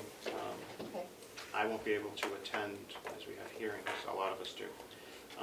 But I would suggest he come before the delegation at our next meeting to give us a. Okay. Just wanted to give you a heads up, and he's Yep. talking probably anywhere from 90 to 100,000, but we know what it is. I would probably say if they're going to be in the actual nursing home, they would probably be covered under ARPA. That's what we're thinking, air. Air and upgrades to heating and ventilation was part of the program. Annex, we can discuss that another time. And we can discuss pellet boilers. He's saying. And we can put the discuss new pellet ones- boilers. Put the new ones in there, and then you change the old ones back over to the annex. So however, However, that's, yeah. whatever costs we'll Yeah. look at. Anything else, everyone? Thank you, everyone, for their work. That was a great 40 minutes of passing part of the budget. Ms. Siemens. I have one line item transfer if the executive committee would like to attend to it. Do we have three? We have 3 members present And one on the Zoom. and 1 on Zoom. We will. Any public input? Seeing none, we will recess this meeting till the call of the chair. Hold on. We're going to convene the executive committee meeting. What's the request number for this? 237. 237. 30. Take your word for it. Commissioner, Yes. just a couple quick questions. I noticed that there's some marks on these. Have you guys approved the new version? Let me see it. Yes. They approved it all. Yep, we did. Yep. Thank you. Guess we Do wanted we to- have a, Representative Deshays has requested a number, 2021 dash, Oh, she gave me that. what is it, 30. 30? Do we want to approve the minutes first from the last executive? Yeah, we'll do it at the end of this. Okay. All agreed with me. Representative Burrows, do you have any questions on this transfer? My microphone's picking up what you're saying, but I don't easily.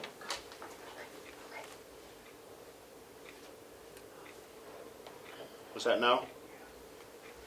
Share my screen again if that's easier for her. You were talking to me? Yeah, did you have any questions on the transfer? No, I'm sorry. I'm so sorry. No, I don't. That's okay, thank you. Representative McDonald? Do a motion to approve the transfer of request of 2021-30 in the amount of $1,517. Thank you. Second? Representative Deshae seconds. Thank you. Any further questions? Clerk, call the roll. Yeah, Representative McDonald, Yes. Representative Deshae votes yes, and Chairman Avaloni. Yes, and Representative Burrows? Oh yeah, Representative Yeah. Burrows. Yes, my apologies. Yeah. My bad. No problem. Thank you. We have minutes from our last meeting.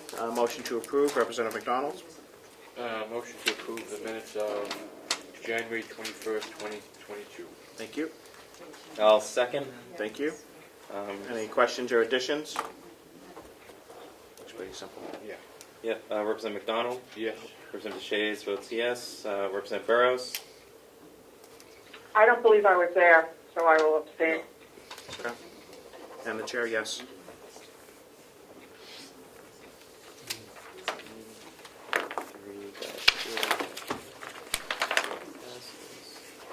And I need to sign these minutes. Which, And the date is the We signed the original. Okay, so we'll wait for that.